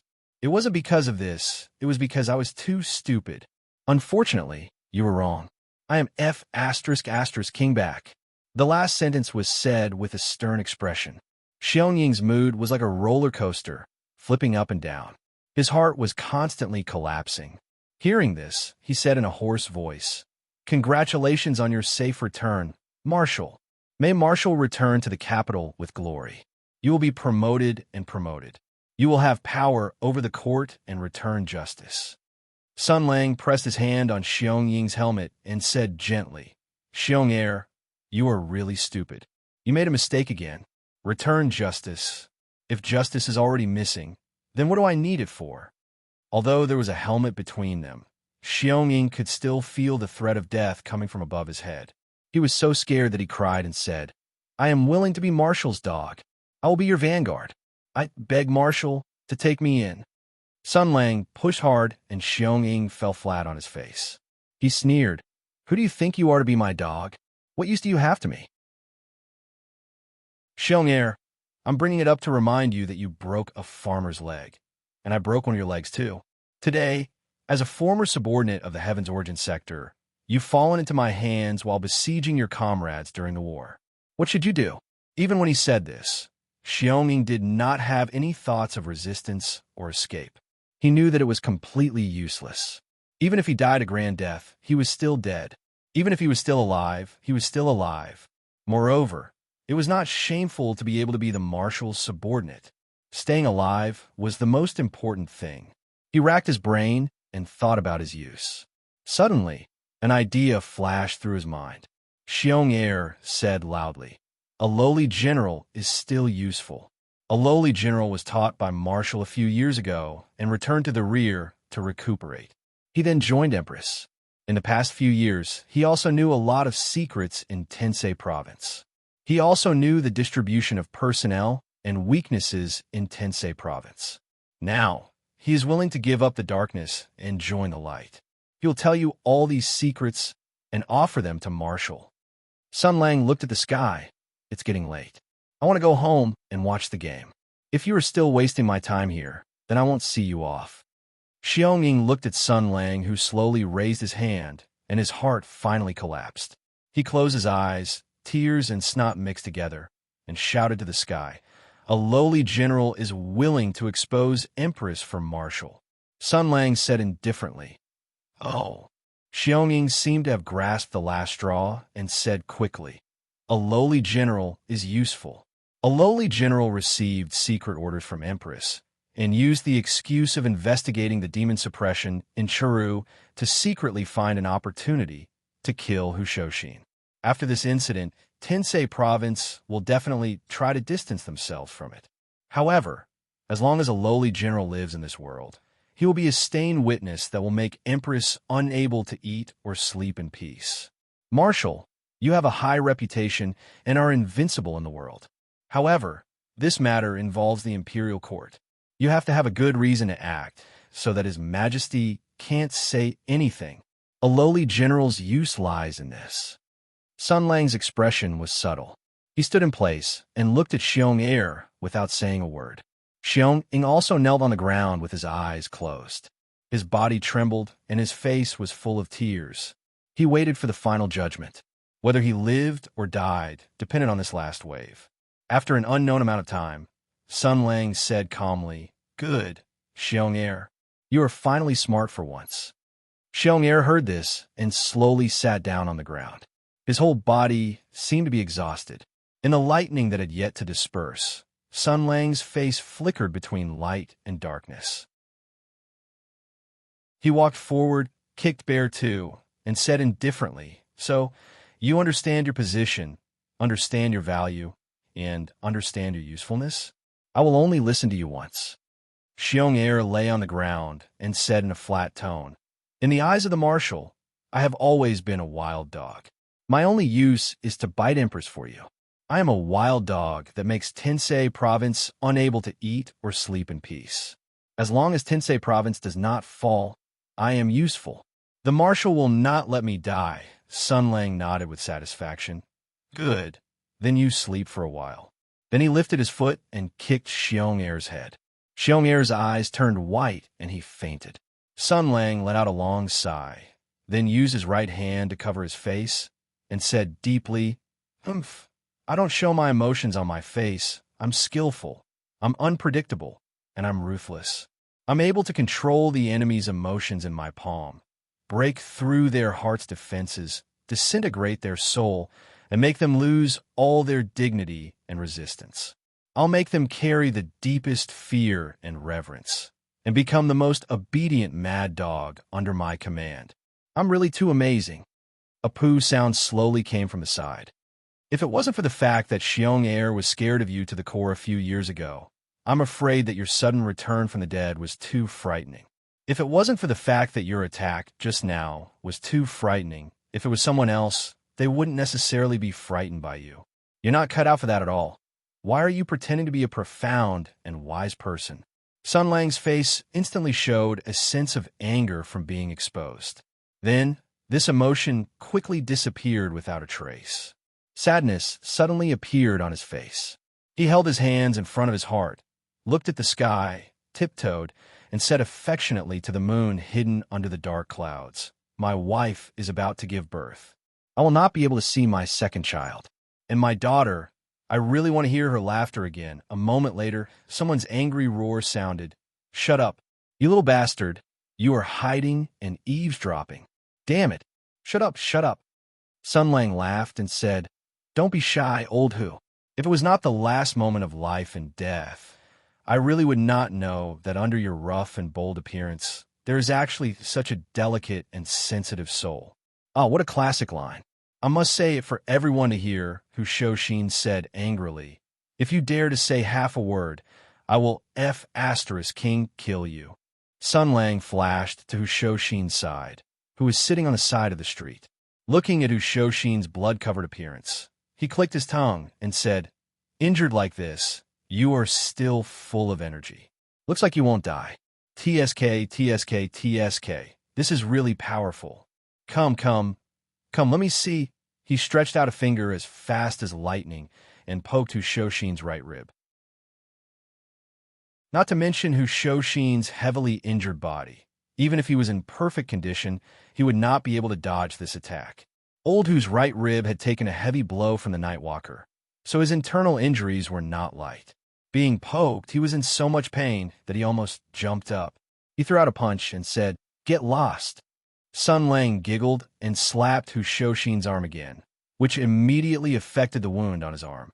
Hu Shoshin grimaced in pain and cursed loudly. "Little bastard, get out of here. A little pain is good. Otherwise, you won't remember," Sun Lang said indifferently. "Are you convinced now?" Hu Shoshin's expression suddenly became complicated. He looked at Xiong, who was unconscious on the ground, and said softly, "I thought you would slap Xiong head without saying anything. He attacked a comrade in the army and betrayed the Heaven Origin Alliance. The old you would definitely not let him go." Sun Lang did not bat an eyelid and kicked the wound on his leg again. Hu Shoshin sucked in a breath of cold air and said, "F***CKU. What are you doing now?" Sun Lang laughed softly and said, "The current Sun Lang is doing things like this." Hu Shoshin sighed again and looked up at the sky. The thunderclouds summoned by the thunderbolt string were still roaring, and the remaining power had not yet dissipated. Hu Shoshin's mood suddenly became heavy. He said quietly, "So now, there's no turning back. Since the thunderbolt bow has been used, the Imperial Astronomer will definitely notice. I'm afraid the news that you're still alive can't be hidden anymore." Sun Lang said nonchalantly, Yes, then I'm really awesome." Hu Shoshin looked at his sloppy appearance and couldn't help but become angry. He couldn't help but say, "Yes, you're in a relationship with Zhang Yinluo, and you're still entangled with Zhao Feihuang. You've been missing for 2 years, but who knows that you're hiding in Mingzhou and whispering sweet nothings to each other. It's fine if it's the others, but what will happen to those 2 widows who have been waiting for you for 2 years? You're really awesome." Sun Lang's nonchalant expression froze on his face. When Hu Shoshin saw this, he couldn't help but become spirited. He continued to attack and said sarcastically, "Oh, looking at your expression, was it because you were hot-headed and only cared about showing off to yourself? Your brain was only thinking about the group of people in the capital who would be scared silly when they found out about this, and you forgot about this matter?" Sun Lang's expression was strange. After a moment, his face became gloomy again. He held his heart, stood on tiptoe, and said affectionately to the moon, "Ah, my wife is about to give birth. I won't be able to see my second child, and also my daughter, F***CK, your grandfather. Shut up, you little bastard." Hu Shoshin breathed heavily. He wanted to stand up and beat this son of a bitch to death, but he didn't have the strength to do so. He sighed in despair and said, "Now that things have come to this, do you have any plans?" Sun Lang gave him a thumbs up. "Go to the capital, kill them all, and come back." Hu Shoshin rolled his eyes. "Don't mess around, we're talking business." Sun Lang said indifferently, "It's none of your business. Go back and recuperate quickly, and then wait to hold the child. Old Hu, you're old. Going back to see the child is the right thing to do. Don't get involved in my great struggle for hegemony." Old Hu shook his head. "How can I stay out of it? After all, it's because of us that you—" Sun Lang frowned. Hu Shoshin smiled bitterly. "Although I'm a little naive and like to think of things in a one-sided way, I'm not stupid. Xiong and I have asked before. This time I was ambushed because Empress targeted the old subordinates of Tianyuan who are on good terms with you. Behind them, there's even—" In the end, he didn't dare to continue. Then, he said softly, "I'm just the beginning. If their plan goes well, then more of my old comrades will be affected. Although I don't know what kind of conspiracy Tensei Province has, it will definitely be like today, catching me off guard." He looked at Sun Lang and smiled. "So, you took the initiative to stand up and prove that you're still alive. So, all the conspiracies will be put to rest. So," Sun Lang interrupted him and waved his hand. "You're overthinking." Hu Shoshin smiled faintly and didn't argue. He said softly, "Is that so? Then it doesn't matter. Count me in." Sun Lang curled his lips. "Your expression is so disgusting." Hu Shoshin smiled. "You're still the same as before, not frank at all." Sun Lang, "Actually, my wife is about to give birth. My second child. F asterisk CK. Are you done yet? Chapter 4:03. The thunderclouds above Mingzhou City had yet to disperse. Although the entire city had been awakened by the massive commotion, the crisscrossing streets were almost empty. Those who didn't know were afraid of being struck by lightning, while those who knew were afraid of being left to their own devices. The officials of Mingzhou's various government offices were trembling in fear, afraid of being dragged into the civil war between Hu Shouxin and the Black Armored Army. Sun Lang supported Hu Shouxin by one arm and helped him leave the devastated streets. With the other, he dragged the unconscious Xiong Er as if he were dragging a dead pig. Together, the two of them walked across the road of scattered corpses. Just like before, Hu Shouxin's mood had fluctuated greatly tonight, and he was seriously injured. He was already drowsy, but suddenly he forced himself to wake up. Where are we going? Sun Lang yawned. It's getting late. I'm not going to have fun. Hurry up and go back to sleep. Hu Shouxin suddenly remembered something. His body trembled. Wait, Loyalty Tower. I'm afraid my subordinates have been subdued by the Black Armored Army. They just saw this strange phenomenon in the sky. If they have any ill intentions. Sun Lang rolled his eyes. By the time you remember, those rangers' blood will have turned cold. Hu Shouxin asked anxiously. You've already made arrangements? Who did you send? Sun Lang sneered. Do I still need to send people? Using simple geometry, it's already noon. Everyone will die. You're a Hanzo, but you don't even know how to do this. Old Hu's expression froze. Then I'll have to go comfort them and reassure them. Sun Lang smiled and said, those rangers under you are not stupid. When they saw the lightning and thunder, they must know that you did it. You are seriously injured now, so you should go home and recuperate. I will deal with them. Don't worry. Old Hu didn't give up. Although the Black Armored Army has been defeated, Xiong Er came prepared. Everyone in Mingzhou is watching. Now is the time to deal with them. Sun Lang rolled his eyes. Stop talking nonsense. Go home and listen to your wife and daughter cry. Hu Shouxin stared blankly for a moment, then said in anger, You really want to watch a show, don't you? Sun Lang nodded and said, That's right.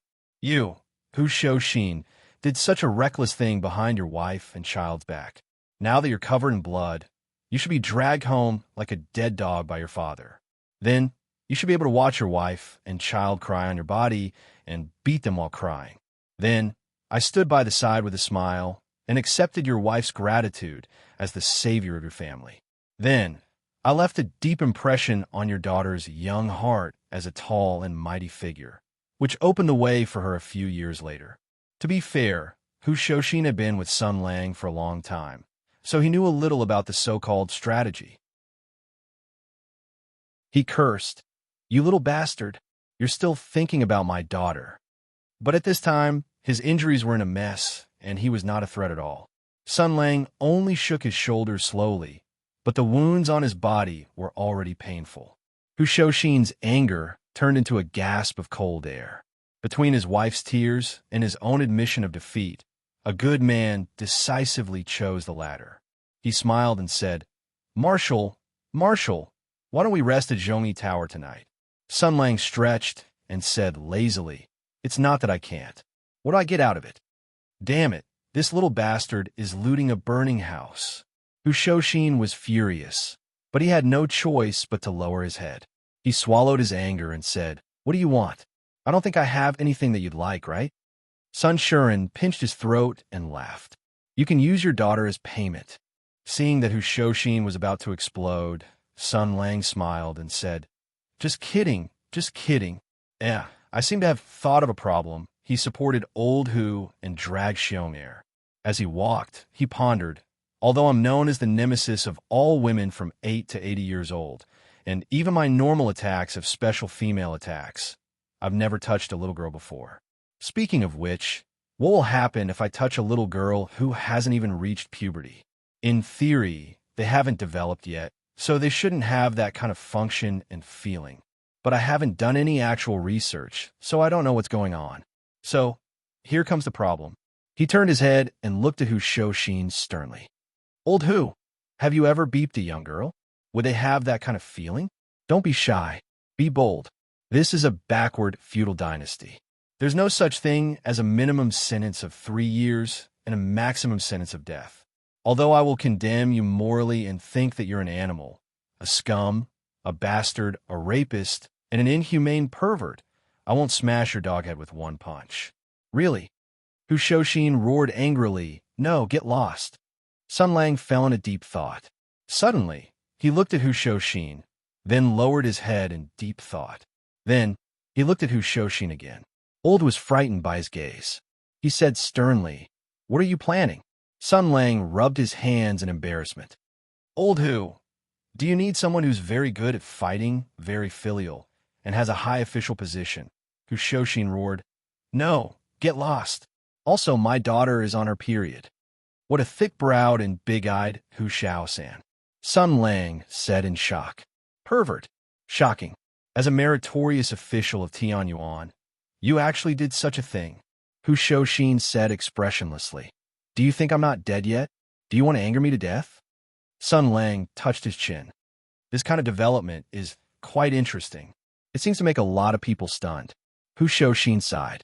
Let's get down to business. I don't want my wife and child to see me injured, so I need your help these 2 days. I can't go home tonight. What do you want in exchange for your help? Sun Lang smiled. It's very simple. Hushoshin, you've been in Mingzhou for 2 years. As the head of the Ranger Guild, you're well-informed and have a wide circle of friends. You haven't stopped talking to your old friends in Tianyuan, right? You must have a lot of black materials in your hands. Show me those things and don't hide them. I'll take you to the Loyalty Tower tonight. How about that? Hushoshin sneered. You want those things? What do you want to do? Sun Lang chuckled. Of course I want to play with the father and daughter. Old Hu sighed. Are you so sure that His Majesty and Empress will play with you on the surface? If I were them, I would definitely slander you without hesitation, fabricate rumors, and say that you have committed treason. Then, I would gather an army and gather a large number of sovereign army martial artists to force you into a battle and take you down with absolute power and conspiracy. I would make full use of the righteousness in their identities to not give you any chance to react or operate. Sun Lang smiled deeply. Pour dirty water? There's no need to do that. The black materials on me are already earth-shattering. Even if they fabricate more crimes, it's nothing compared to what I've done. As for them wanting to strike first to gain the upper hand, they're thinking too much. He looked at the sky. His gaze was serene and deep. He slowly said, that woman's quality of admitting her mistakes and correcting them is really amazing. She won't make the same mistake a second time. Previously, when she made the decision to risk everything, she suffered an unprecedented defeat. Now that she's in the same situation for the second time, she won't take the same old path no matter what.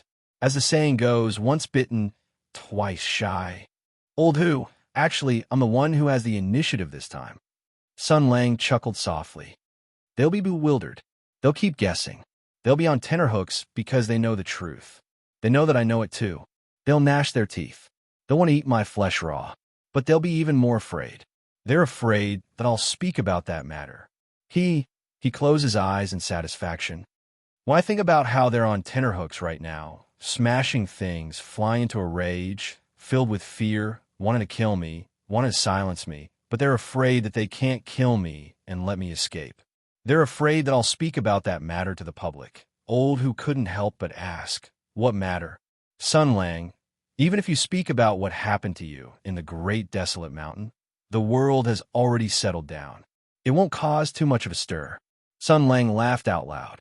Of course not. Why would I talk about that? I don't know how to be a person. I'm young and childish. In the end, I've been slapped in the face. Is it a big deal if I speak about it? Does it make me look like I've been wronged to gain sympathy? I won't do that. I'm talking about another matter. He looked at Hushoshin, his eyes flashing with a dark light. Something that really made that father and daughter fearful and worried. It penetrated into their bones and made them suffer day and night. Hushoshin smiled bitterly. What did you do? Sun Lang shook his head and said, It's better if you don't know. You only need to know that the game between me and that father and daughter has officially begun. I will force them to retreat, make them fearful, force them to compromise, step by step, push their bottom line, make them afraid, make them go crazy. Because today, I learned one thing from Cheen Huey's Revenge. Sometimes, killing the other party is not the best way to solve a problem. He said calmly, I want to destroy them first. If it was before tonight, hearing Sun Lang speak his mind like this, Hu Shouxin would definitely fly into a rage. But he had just experienced betrayal. He had just taken a turn between life and death. When he thought that his life was over, he finally saw his own heart clearly. He understood what the most beautiful and important thing in life was. So after escaping from death, his state of mind inevitably changed. So he smiled bitterly. But this once outstanding soldier of the Empire still maintained his bottom line. He was silent for a moment and said slowly, Sun Lang, I still won't give up my original idea. I won't stand by and do nothing. Whether you stand out for us or for revenge, I won't stand by and do nothing. I will help you, but it doesn't mean that I will indulge you unconditionally like Zhao Yunlong. He looked at Sun Lang, his voice weak but firm. You also participated in the bloody battle of Tianyuan. Today's prosperity, today's peace, today's prosperity, today's peace is due to your contributions and the blood you shed. What you lost, I will help you take it back. What was taken from you, I will help you take it back. But there is one thing that I won't change. He pushed Sun Lang's arm away and forced himself to stand firm. He panted twice, looked at Sun Lang, and said seriously, this hard-won peace was snatched from the sky demon by you and me risking our lives. But it wasn't just our contributions. There were many more comrades who died in battle. No matter how much hatred you have for this country, no matter how you view the past 6 years, I hope that you can deny all of this. Perhaps there were huge mistakes at the beginning and the end of these 6 years, but at least the process was real and not a lie. You participated in all of this. Those who followed you, trusted you, and died for you. I hope that you can think of them before you make any decision. Don't get the wrong target for revenge. Don't hurt this world that they exchanged their lives for. Don't let the innocent people be hurt. Sun Lang rolled his eyes. You're doing it again. You're so annoying. Don't forget, if I didn't save you at the last moment when you were beaten like a dead dog, would you still be able to act so arrogantly here? Hu Shouxin laughed. If we're talking about saving lives, how many lives did I owe you during the war? When did I ever say one less word? You saved my life, so I have to be your follower without principles, abandon my conscience, and do things that go against my heart? Hu Shouxin, don't buy that. Do you dare say that you didn't think of this when you saved me? Sun Lang smiled. Well, now you've changed from being loyal to the king and patriotic to being patriotic and loving to the people. Seeing that your state of mind has improved, there's no harm in agreeing to your request. Anyway, I won't stoop to the level of an ant on the roadside. It's only right to hurry up and annoy the dog emperor. Hu Shouxin laughed and high-fived Sun Lang. Then it's settled. Tonight, he had untied the knot in his heart and reached a consensus with Sun Lang. He felt rather refreshed, as if the shackles that had bound him these days had disappeared. Even the wounds on his body didn't hurt as much. He slowly stretched his body toward the night sky. Then send me back to the Loyalty Tower. Sun Lang suddenly sighed. Hu Shouxin said warily, What's wrong now? I'm warning you. We've already made an oath. A gentleman's word is as good as a horse's whip. If you help me cover up my injuries, I'll provide you with the information collected by the Rangers Guild. Sun Lang shook his head. Sigh. Sending you to the Loyalty Tower is indeed not a problem. It's just that my poor sister-in-law is pregnant and can only stay up all night, looking out the window, waiting for her husband to return. She's in fear. Hu Shouxin stared. What did you say? Sun Lang waved his hand. Oh, I forgot to tell you. Don't worry, don't worry. Although a group of black armored troops rushed towards them, they were intercepted by Yin Luo and Master Sanzang. In other words, although your wife and child are fine, your wife already knows that something happened to you.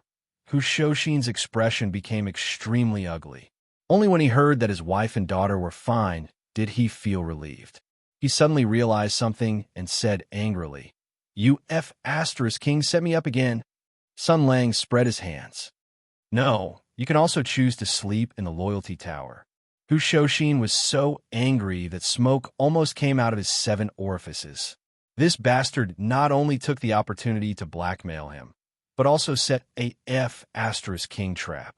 He was just about to curse when he saw Sun Lang say seriously, "What's wrong now? I'm warning you. We've already made an oath. A gentleman's word is as good as a horse's whip. I help you cover up your injuries. You'll provide me with the information collected by the Rangers Guild." Hu Shoshin was about to explode.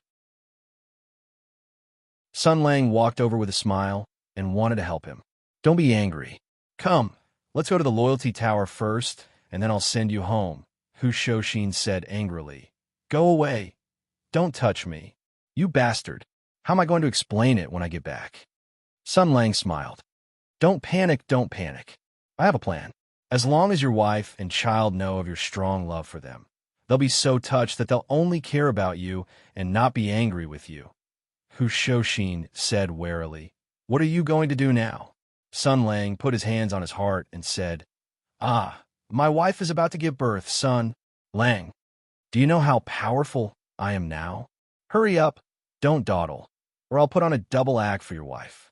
In the end, under Sun Lang's tyrannical abuse, Hu Shoshin finally arrived at the Tower of Loyalty unwillingly.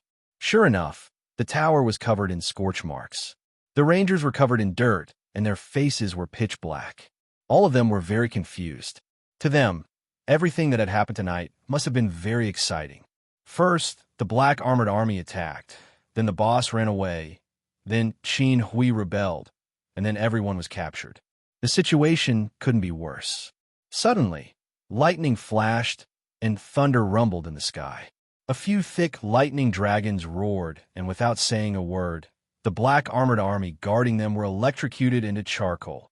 When they saw Hu Huaisho walk in with Sun Lang's help, their confused eyes finally turned into excitement. They cheered loudly. Hu Shoshin's eyes were also surging. Tonight, he had almost killed these good brothers. He and Sun Lang untied the ropes of the crowd. Then, he bowed to the Rangers and said, "Tonight, I was rash. I've implicated all of you. I'm really ashamed. As for the aftermath, it's all up to me. Brothers, don't panic. I guarantee with my life that nothing will happen." Sun Lang smiled at the back. Old Hu had really improved. If it was the old him, he would definitely have righteously said, "This is my personal matter. I can't implicate everyone. The future is unpredictable and the dangers are unpredictable. If any brother wants to leave, this will definitely not stop you." That kind of nonsense would make everyone feel embarrassed to leave. Then, everyone would be on tenterhooks and complain about him in their hearts, causing their hearts to waver. Now it was much better. At the very least, he had stabilized their wavering hearts and let them observe the aftermath. The Rangers let out a temporary sigh of relief. Hu Shoshin's prestige and promise were very important in their hearts. Since Hu Huaisho wasn't panicking, they also weren't too panicked. Someone noticed the injuries on Hu Shoshin's body and hurriedly called for a doctor to bring medicine and let Hu Shoshin sit properly. Old Hu glanced at Sun Lang and smiled. If it wasn't for Sun Lang's help today, I'm afraid that I would have lost my life long ago.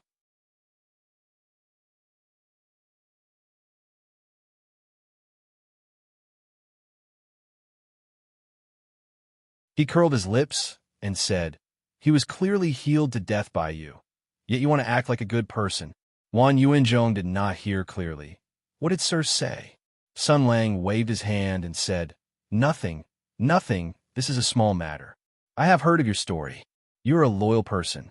I like it. In a moment, I will draw a map for you.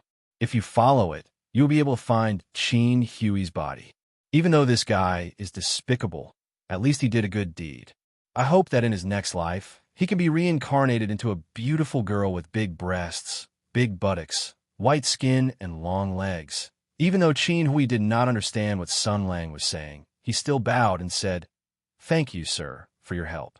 I, Yuan Zhong, will definitely repay you generously. Tomorrow, I will return to Zhong Yi Tower and await your orders." Sun Lang was just about to say a few words of courtesy. After all, this person had already been decided to be priest by Shue's partner. In other words, in the future, he would most likely become a strategic weapon in his hands. He wanted to communicate with him beforehand, but he suddenly remembered something. A glimmer of light flashed through his eyes. He mysteriously said, "There is no need to repay me generously. Right now, I have a small favor to ask. What can I do?" "A small matter, a small matter. I only need you to say a few words." "Come, I will say it first. Listen, you can say, Sun Lang will never have the opportunity to massage more than 100 pairs of breasts in his life. Then, Chapter 404. Shoshin changed into clean clothes and treated his wounds. Then, he was sent to the Flat Flower Workshop by Sun Lang. When the two famous generals of the Heaven's Origin Army arrived at the tunnel, they saw the charred ground, broken corpses, and ashes everywhere. After smelling the smell of gunpowder that still lingered in the air, not only did Shoshin suddenly change his expression, even Sun Lang was a little surprised. Shoshin glanced at them and said in surprise, "These are the traces of firearms from the Kingdom of Fire. There are also shell casings on the ground. Let me see. Such large-scale burn marks can't be made by individual flamethrowers. It should be an aluminothermic machine gun. The shell casings on the ground are from explosive shotguns." Also, Old Who looked at Sun Lang in disbelief. This is at least a combat team of the Order of Fire led by a holy knight. Otherwise, such damage wouldn't have been caused. Sun Lang's eyes glittered. But Yin Luo said that only she and Master Sanzang took part in the battle. So, where did the girl get such powerful individual firepower? Only the Holy Knights of the Sun, with distinguished contributions and superb combat skills, are qualified to carry such an armed force.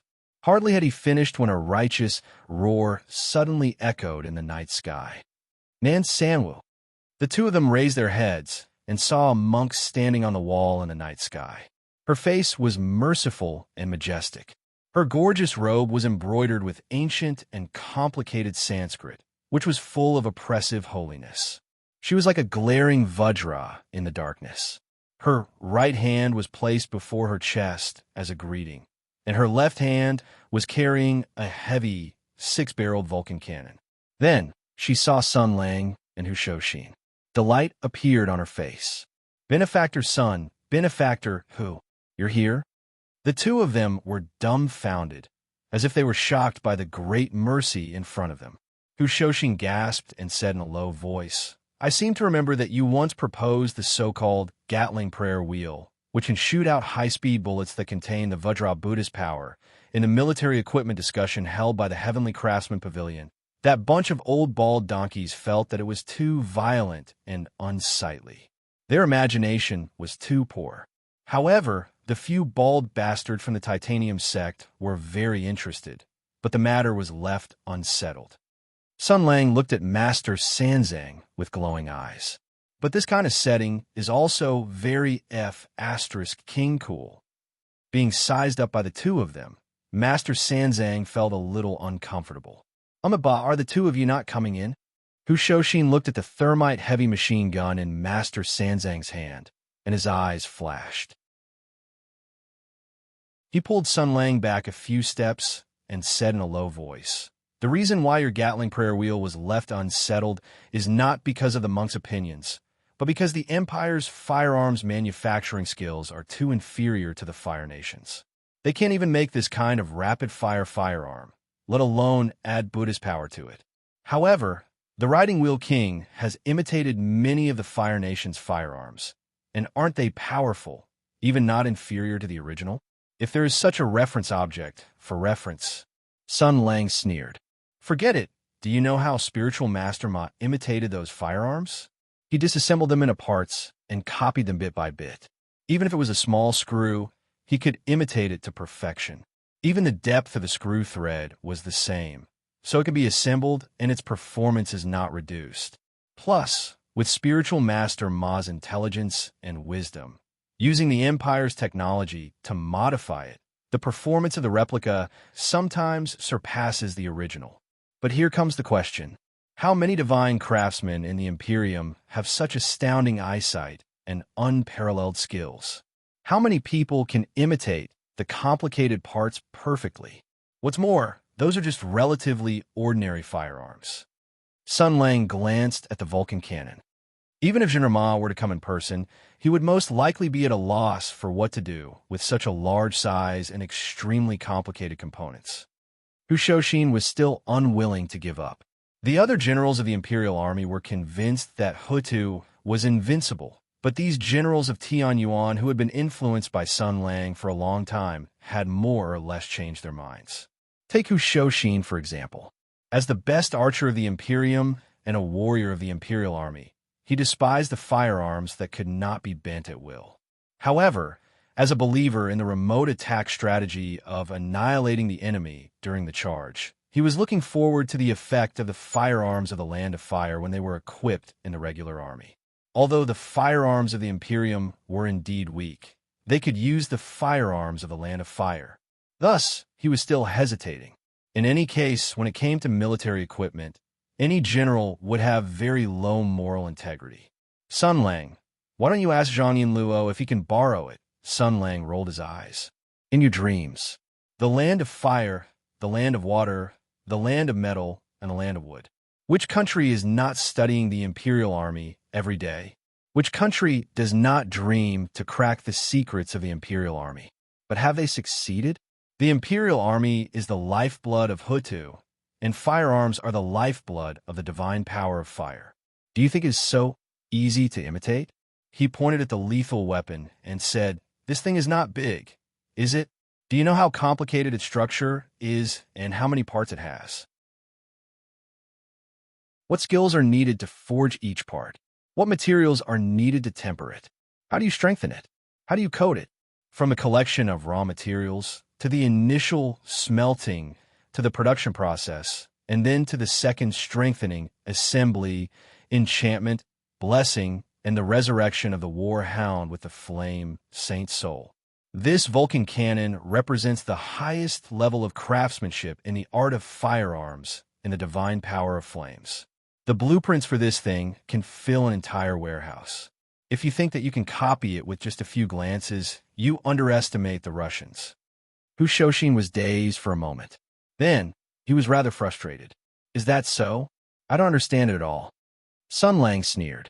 "Not just you. I'm afraid that few people in the entire Imperium can understand it. Old Hu, the war has been won, and the external enemies have been eliminated. Now comes the internal strife. What you see is peace in the world, but I see the seeds of change. In the first war of Heaven's origin, the legacy of the Sky Demon created the 5 strongest countries in the world. What will happen after the second war of Heaven's origin?" He chuckled coldly and said, "In the Hutu Empire, the ordinary people practice martial arts and transform their essence into gas. They will become dragons among men and be recruited into the Imperial Army. The country is founded on martial arts, and the warriors will be the best of the best. Since ancient times, it has never changed. The majority of the people will always be ruled by the minority. The latter cannot resist and can only be plundered. The nation of fire? Hee. That is a theocracy where religion and religion are united. It will only be worse than the Imperium. The cult of fire controls all the production of weapons and firearms in the country and forbids the civilians from conducting weapons and scientific experiments in private. The reason is that the holy soul of fire does not allow the untouchables to blaspheme it." He opened his hands and said, "As you can see, the top firearms, such as the Vulcan cannon, can only be in the hands of high-level knights, such as the Burning Sun Saint Knights. The ranks of the Burning Sun Angels are very strict. Every weapon has the right to use it. If a knight uses a weapon that only the Burning Sun Saint Knights can use, it will be regarded as blasphemy and apostasy. It has become an unshakable iron law." As he said this, Sun Lang revealed a mocking smile. "Humph! Idiots don't care about national boundaries. In order to protect their existing power and interests, even the wisest and wisest person doesn't mind becoming a short-sighted idiot. This is exactly what I meant by that group of flaming priests. Even their divine emperor, who is a man of great talent and bold vision, has to give in to traditional forces. Needless to say about the nation of wood. I believe that the caste system is the most brilliant invention in human history. Coupled with the mutated nature of the nation of wood, it is simply a stroke of genius. Damn it, I'm telling you, if it wasn't for the fact that the great power of protection is so annoying, I would have stayed in the nation of wood. As a noble warrior of the Hutu Empire, I indisputably enjoy the privilege of second-class nobility. I can do whatever I want. He criticized the nation of Jin and the nation of water as well. The nation of Jin's military-level human modification authority was also firmly in the hands of the government. The latter's mutants were even more outrageous than the Imperium's warriors. In the end, he concluded, do you understand? Every country is the same. Power is always in the hands of the few. So it is authority. But will it always be like this? Hu Shoshin looked at the firearm in Sanzang's hand and suddenly remembered what Sun Lang often said. He whispered, change.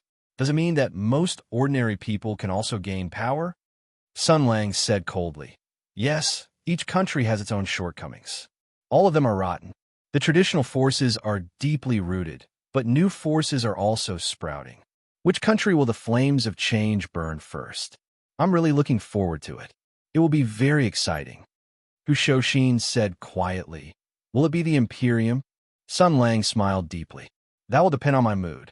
Hu Shoshin was about to say something when he suddenly heard Sanzang, who had been standing on the wall for a long time, called out, Amitba, both of you, madam who has just asked why almsgiver who hasn't come in yet. Hu Shoshin was about to speak when Sun Lang interrupted him.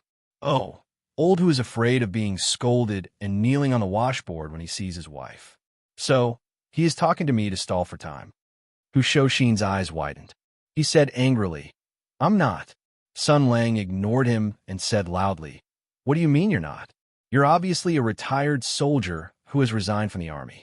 But you still worry about the country and the people all day long and drag me to be a keyboard warrior to discuss national affairs.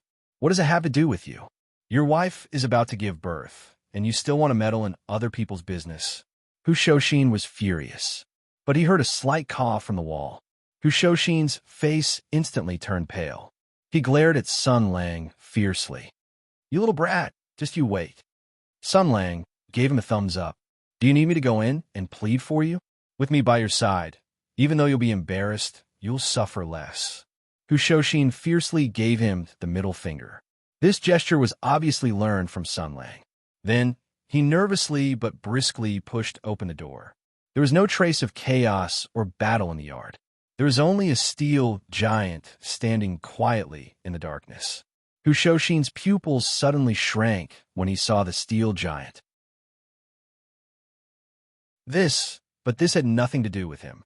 His attention only stopped for a moment on the power armor before he turned to the room with candlelight.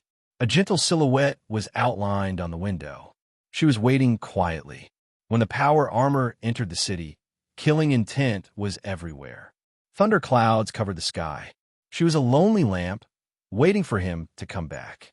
Hu Shoshin slowly opened the door and whispered, Wife, are you still awake? A gentle answer came from inside.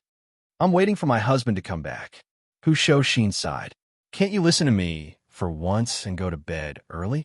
There was also the voice of the little girl rubbing her sleepy eyes. Father, you're back? Listening to the conversation that was as calm as water, listening to the husband and wife coaxing their daughter to sleep, tears suddenly flashed in Master Sanzang's eyes. She whispered, the boundless secular world. Sun Lang stood beside her and said indifferently, Are you envious? Master Sanzang did not hide it. She stroked her black hair and nodded.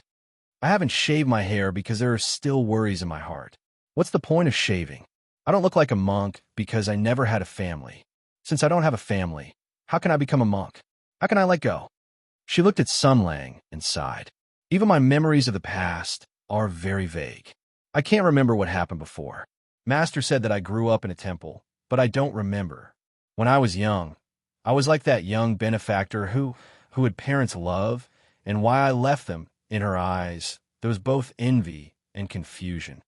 Benefactor Sun, can you tell me, what is it like to have a family? Sun Lang's eyes were calm. He looked at the dark sky, and the thunder clouds were slowly dispersing.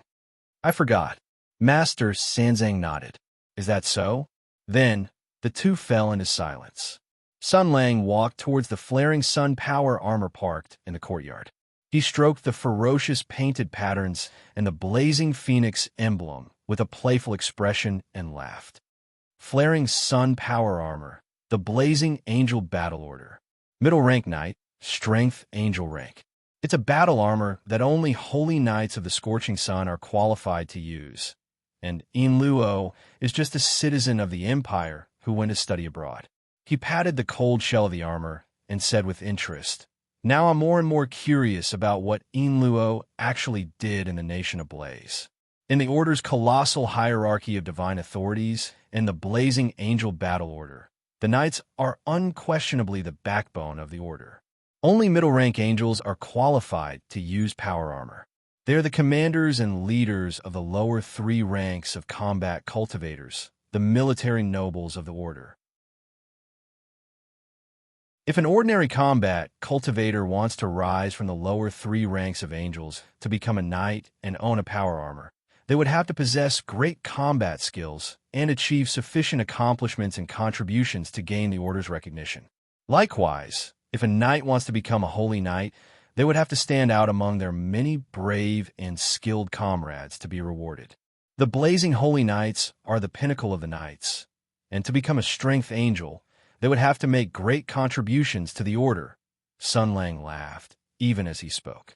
With the pettiness of those priests of the flame, there must be another reason apart from their confidence in the Order's war technology to grant Yin Luo, a foreigner, a position equivalent to a blazing holy knight, and even allow her to bring the flaring sun power armor and other advanced weapons back to the Hudu Empire. Interesting, very interesting. What's the reason? Sanzang asked curiously. Sun Lang's eyes flashed with great curiosity. He smiled and said, since ancient times, the internal system of a large, ancient, and strict religious organization is usually extremely xenophobic. For them to accept a foreign martial artist and even give her the rank of Sacred Knight of the Sun, there is only one explanation. That is, she has made contributions that far exceed the Sacred Knight of the Sun. Sun Lang raised a finger and explained, in other words, if she's a member of the Fire Nation, if she's a cultivator of the Order of Flames, this achievement is enough for her to stand at the top of the angel sequence and become a member of the Blazing Angels, obtaining the Blazing Angel combat equipment. Sanzang appeared curious when he heard the new term. After the night of the Gatling gun, the mage had clearly developed a great curiosity about all sorts of things in the Nation of Fire. What's that? It's a very cool toy. Even I'm envious. Sun Lang patted the flaming sun power armor. That toy isn't something that can be mass-produced. If you compare it, it's almost at the level of the 7 Luminaries Grand Sword Master. I have to admit, I was almost shocked by Yin Luo. What kind of crazy thing would he do? This guy wouldn't have foolishly stopped the February Revolution, would he? As a religious person, Sanzang offered her opinion from the standpoint of her profession. It sounds a little bizarre and unrealistic. It's like saying that an outsider made great contributions in the Empire and was then granted the 7 Luminaries' sacred sword and became a Grand Sword Master. Sun Lang looked at her with a subtle expression. Sanzang felt a little uneasy under his gaze. Benefactor, did I say something wrong? The Grand Sword Master, who was an immigrant, smiled. It's nothing, it's nothing. Therefore, Sanzang continued. The Zen Buddhism has the saying of reincarnated spirit children.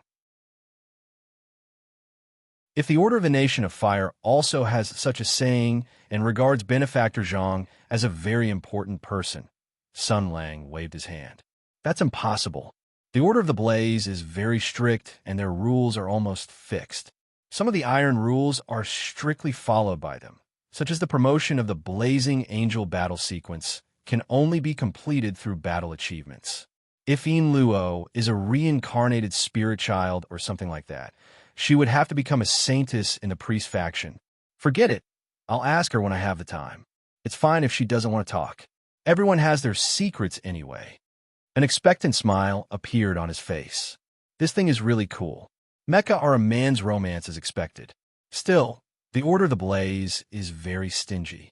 Even I couldn't get Mecha to play with back then, especially that stingy Long Wanda. He couldn't even let me touch his blazing angel armor. Sun Lang rubbed his hands and went to the back of the Sunfire Mecha. He looked like he wanted to crawl inside. Sanzang said, "Benefactor, it's useless. Don't waste your time. This mecha can't be opened. I think only Benefactor Zhang can use it."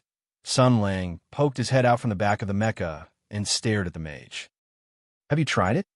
Sanzang silently turned his head to the side. "No. Stare," Sun Lang said. "Monks don't lie." Sanzang put his palms together. "Goodness, I really didn't. I almost forgot.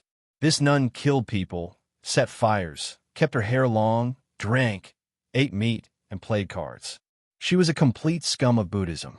If the Buddha was offended, she would have been beaten into meat paste by the Buddha's staff. What's the big deal about telling a lie?" Sun Lang shrugged, then reached out and patted the Sunfire Mecha.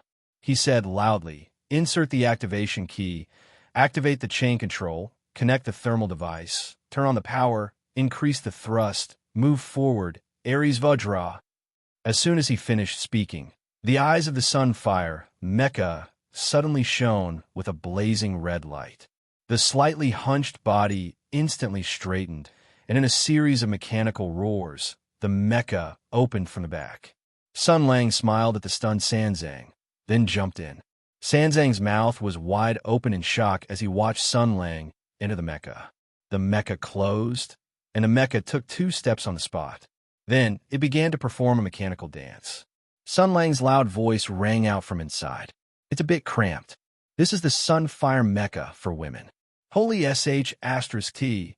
Holy sh*T. It's so big. Let me tell you, Master, there's a huge impact protection lining on the chest. It's specially designed for Russian girls. The concept of humanization. It shines with the brilliance of serving the user. Ah, I want to smell it. I want to smell it." Sanzang did not hear these terrible words. In fact, she was shocked by the scene in front of her. After a moment, she stammered, "Son, almsgiver son, what did you say just now? What did you mean?" "It's that thing about inserting the activation key." Sun Lang made an ah sound, then blinked and gave a thumbs up. He said heartily, "Of course it's the Chinese incantation to activate the Sunfire Mecha. All right, I heard from my good friend back in the day. It's the top secret of the Lihua Nation." "Master, you didn't hear it, did you?" Sanzang shook her head violently, her long hair swaying. No, of course not. This monk didn't hear anything." Sun Lang nodded, then continued to play with this new big toy. "Oh, there's a lot of functions. Let me see. This is the fire control switch. This is the trigger for the weapon on the wrist. This is the locator." After a moment, Hu Shoushin's angry roar came from the room. Hu Shoushin was not surprised that Sun Lang could operate the Sunfire Mecha from the Lihua Nation. "You're disturbing my daughter. If you want to play, then scram outside. Don't annoy people here." Sun Lang put his hands on his hips and smiled. "You're not going to spend the night here, are you? You're almost done with the bonding, so pack up and prepare to move. You have to find a safer place to stay for the next few days." Whether it was Sun Lang and Hu Shoushin who were quarreling, or Zhang Yinluo, who was waiting for Sun Lang's return to the Marquis of Jingan Manor, none of them realized that the locator that Sun Lang had just turned on casually by the Sunfire Mecha was emitting waves that could not be detected by the naked eye, rushing into the sky of Mingzhou. North of Mingzhou, in a mountain range near the border between Huta Nation and Lihua Nation, a huge figure was moving slowly in the dark night.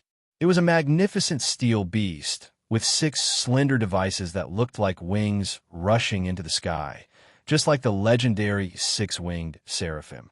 A low and emotionless Slalo language came out of the device. "Subordinate of the divine power of Flame's Nation, Church of the Flame, Flaming Angel Battle Team. This is the Lone Ranger. I am Yufiel, my support Holy Soul. We have been attacked, and the pilot has fainted. Activating the support mechanism and completing the final order. Head south to the Huda Nation, Mingzhou City, and find the empires who Shoshin and seek help. Objection, Hutan Nation, potential enemy, Seraphim Armed Forces, top secret of the Church. According to the rules of the highest secrecy, the order is rejected. Activating the protection mechanism, sending out a distress signal, searching for allies nearby, searching, identification complete. Identification complete. Identification complete. Identification, Flaming Sun Power Armor. Middle rank Angel. Military rank, Blazing Sun Paladin. Identification in progress. Identification. The other party is a special war hero, wearer of the Leaf Fire Medal. Identification, abnormal. Activating the self-protection mechanism, confirming the operation plan. Seek help, rescue the pilot, repair the ship, repel the pursuing enemy, confirming the position, confirming the direction of the operation. Head south.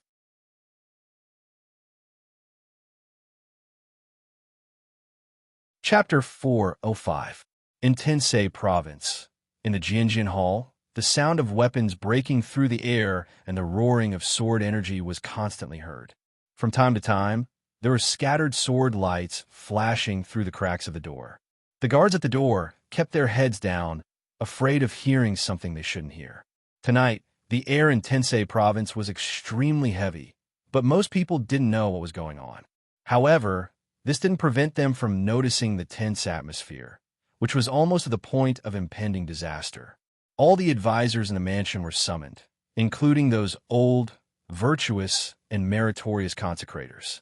They were summoned to the Sand Table Martial Arts Hall, where the door was locked, and a top-secret deduction was carried out.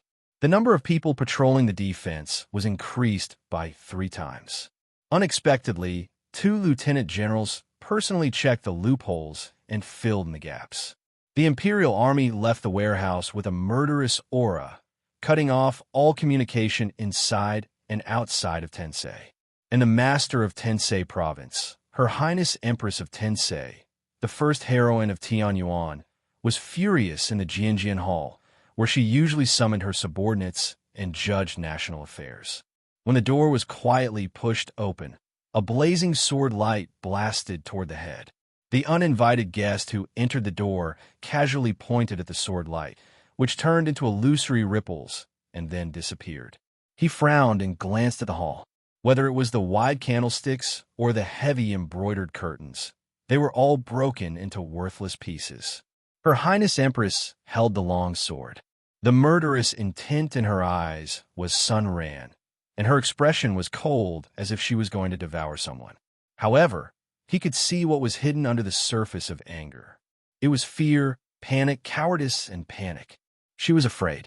It was really sad, ridiculous, pitiful, and lamentable for this woman. He smiled without batting an eyelid. Sure enough, no matter how strong or intelligent one was, a person would always have a weakness. If there was a weakness, it could be used, and if there was a weakness, it could be defeated. For example, the woman in front of him. For example, that person. Hatred made people lose their minds. Fear made people lose their courage. And stubbornness made people lose themselves. Without these 3, no matter how intelligent and powerful a person was, he would be nothing more than a toy that could be casually manipulated like a bug. The Empress concubine's sharp eyes had already glared over. That ferocious look made one doubt that she could slash out another sword at any moment. Her voice was as cold as ice. "What are you laughing at?" The newcomer laughed. "Of course I'm laughing at you. I remember, on the day we decided to take action against Hu Shoshin, you swore that he couldn't be alive, that he must be dead, that you absolutely didn't believe that he was still alive. But what about now?" The sword in Empress's hand buzzed, and a disturbing wind lingered in the air. She said slowly, "Are you here to laugh at me?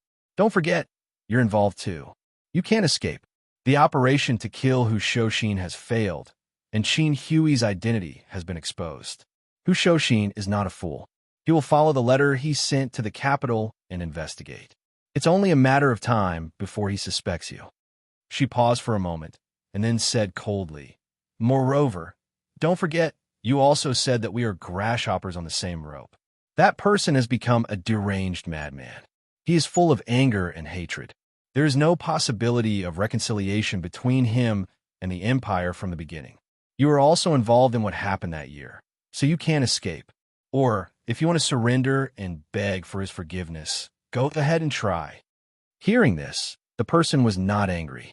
Instead, he laughed loudly. Empress frowned. If you laugh again, I'll kill you first. Bitch. The person stopped laughing, but he still had a nasty smile on his face. He waved his hand and said, Your Highness, don't worry. How can I not know what kind of person he is? He comes from a world that is completely different from Shenzhou. His moral values and temperament are completely different from ours. In addition, when he encounters this kind of thing, he will only become more extreme. He is simply a madman that can't be judged by common sense.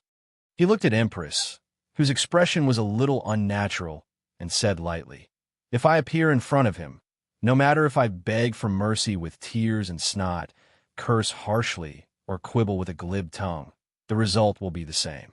He will kill me because he wants to kill me. It has nothing to do with anything else. Empress sneered. It's rare that you have such self-awareness. That person smiled and said, That's right, but your Highness Empress concubine is different. You're so beautiful. And back then, you and him, amen, using his words, it was a love-hate relationship.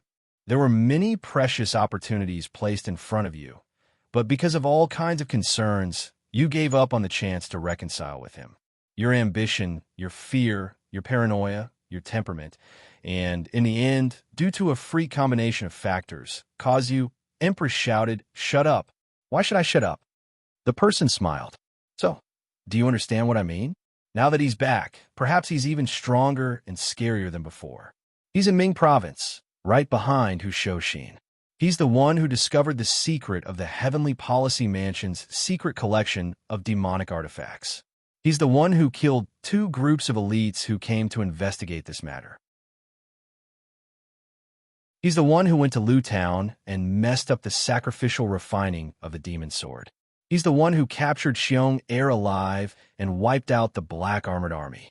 His gaze instantly became as sharp as a knife as he looked at the Empress concubine. You said that all of this was a coincidence that he stumbled upon? No, he's back. He's going to settle his old scores. He's going to take revenge on those who betrayed him. Everything that happened in Mingzhou City is under his control. Everything that you've done is within his expectations. This was a trap for you in the first place. Empress gritted his teeth. So what? I am the General of Tensei. That's right. Your Highness, you are in charge of the Heavenly Book Seal and the head of all the military officials in the mansion. You have the military power in your hands, and you have many talents under your command. You are in the Emperor's heart, and you are greatly favored by him. Your power, strength, and wealth are so great. But if you tell me the truth, he took a few steps forward and said loudly, If you bet everything you have, are you really a match for him and his sword alone? How dare you? His words hit the deepest fear in Empress' heart. She shouted, He is just a man. He doesn't even have his sword. Yes, he has abandoned his sword. Empress's brain trust said calmly. But so what? No matter how strong the sword he abandoned was, it could only shake the country at best. Now that he has abandoned that sword, he has an even more powerful weapon in his hands. He doesn't even need to kill anyone to shake this country, and this empire is in danger of being overturned. You don't have any power to stop him. He looked into the Empress concubine's eyes and calmly said, You can't, and neither can your majesty. It was you who personally created the most terrifying monster in the world. The problem now is that this monster cannot destroy the entire country, but the secret in his heart can easily do so. Only by completely eliminating him can this secret temporarily disappear, giving the Empire a chance to breathe and change. But you cannot kill him. Empress said sternly, There is a way. Mobilize the army. Gather the officials. Order the world. Suppress him. The man questioned, He is alone, but his strength is the best in the world. He can stop millions of soldiers with one sword. The previous crushing defeat is still vivid in our minds. Can we win again? This time, We don't even have the opportunity like last time. Empress said without hesitation. He is not alone. Everyone has weaknesses. He still has things he cares about. He still has traces in the world. Use all means to create a good opportunity. Ridiculous. He is inextricably linked to the meritorious officials of Tianyuan. Who are you going to attack? The man questioned. Besides, using the power of the world to attack the meritorious officials. Where is the morality? What is the reason? How can you convince the public? Empress roared.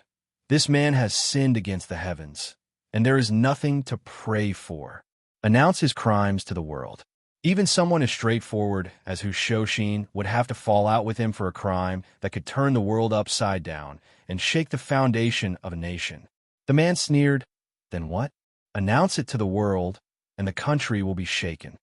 Empress gritted his teeth and said, at this time, the military power still exists, and the impact is not far-reaching. Hutu is still the most invincible country in the world. Announce to the world that the emperor and his officials are united. First, kill the traitor of the country, and then unite to reform the country. Hutu stands on martial arts, and the people worship martial arts. There is still hope. There is still a way out. Well said, and it does make sense. The man sighed. But there is one problem.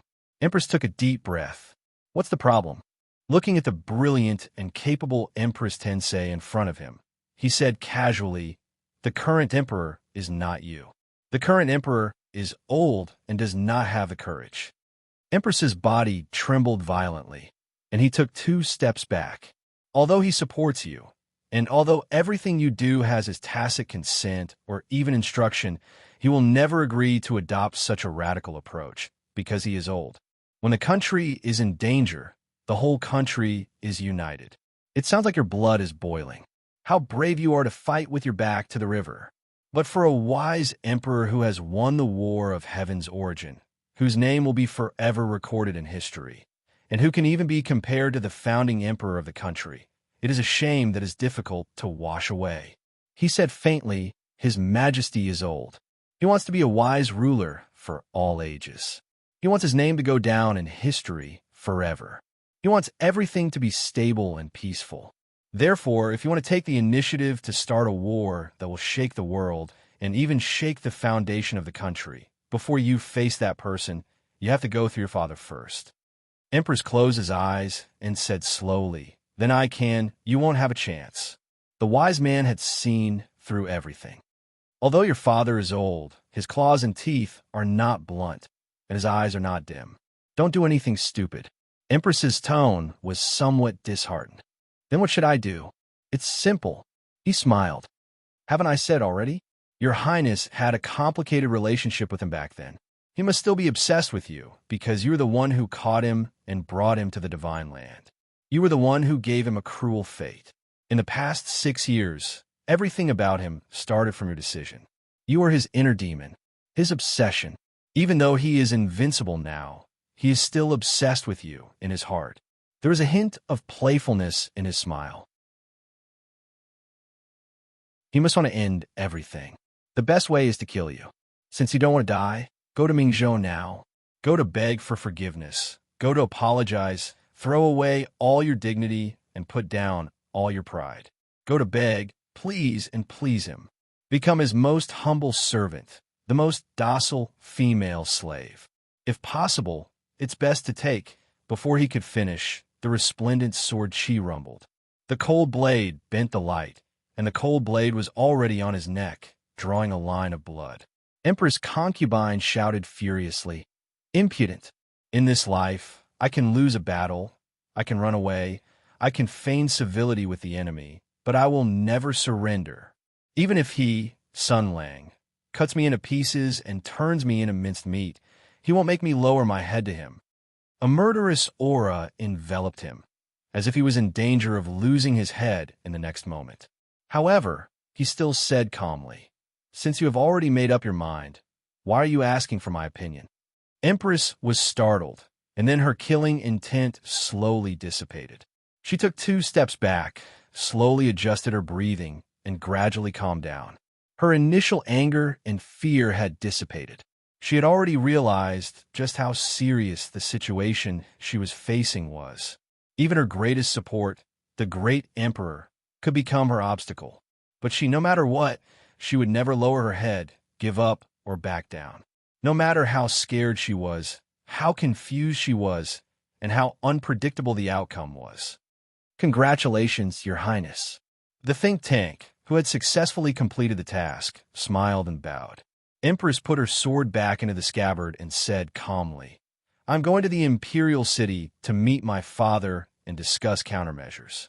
He maintained the posture of bowing and still smiled. May I ask, Your Highness, how do you plan to deal with it? Empress said slowly, My father wants it to be stable, so I will follow his wishes. The think tank clapped his hands. Good. May I ask again, if Your Highness wants to start a war with Sun Lang directly, it is forcing his old brothers to choose a side. Now, do you want to deal with it smoothly? You should do the opposite and let those Tianyuan martial merit force Sun Lang to choose a side. How about it? Empress nodded non-committally and suddenly said, It is too easy for him. It is not easy, not easy. If you don't give up the child, you can't trap the wolf, he said with a smile. In fact, it is also a good thing that Sun Lang suddenly jumped out. Aren't we also having a headache about that matter now? Empress was stunned for a moment and then nodded slowly. Then let's do it together. I hope that the gathering of the 7 luminaries can save this catastrophe. She glanced at the respectful advisor and said with a complicated tone, I owe you a favor today, Mr. Zhang, although I still don't understand what you want to do. Mr. Zhang neither explained nor pretended to be stupid. He directly bowed and said, Farewell, Your Highness. Watching her leave the main sword hall, he maintained the posture of bowing with a smile on the corner of his mouth. Hatred made people lose their minds. Fear made people lose their courage. And stubbornness made people lose themselves. This country would soon go crazy. Sun Lang, long time no see. He chuckled. I'm looking forward to it.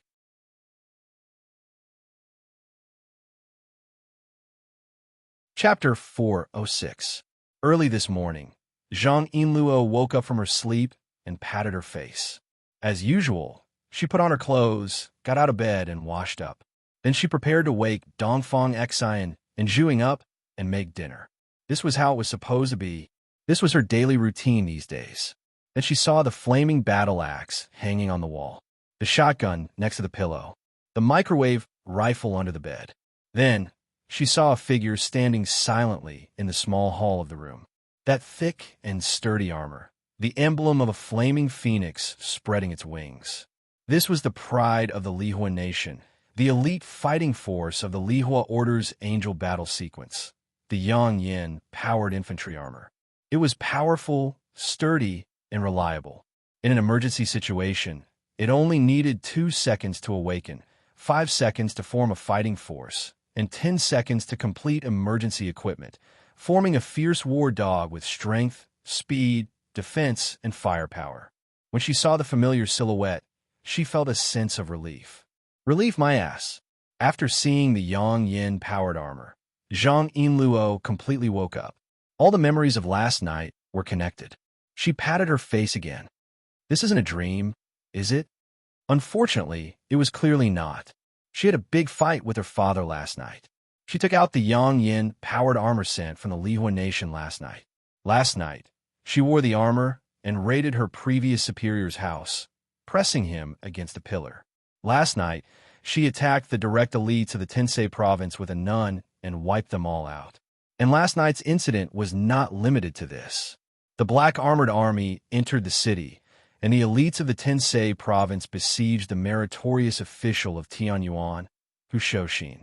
Even with Yinluo's relatively slow political sense, she knew that this meant a great storm that shook the entire court. As the place where the incident occurred, Mingzhou was simply at the heart of the storm. Even worse, whether it was Qin Hui who came to investigate the matter of the demonic weapon in the marquee of Jing'an's residence, or the black armored army who entered the city later, it seemed that they had all been wiped out by Sun Lang. Killing the imperial envoy and wiping out the officers and soldiers of the imperial court, no matter how you looked at it, It was a serious crime of rebellion.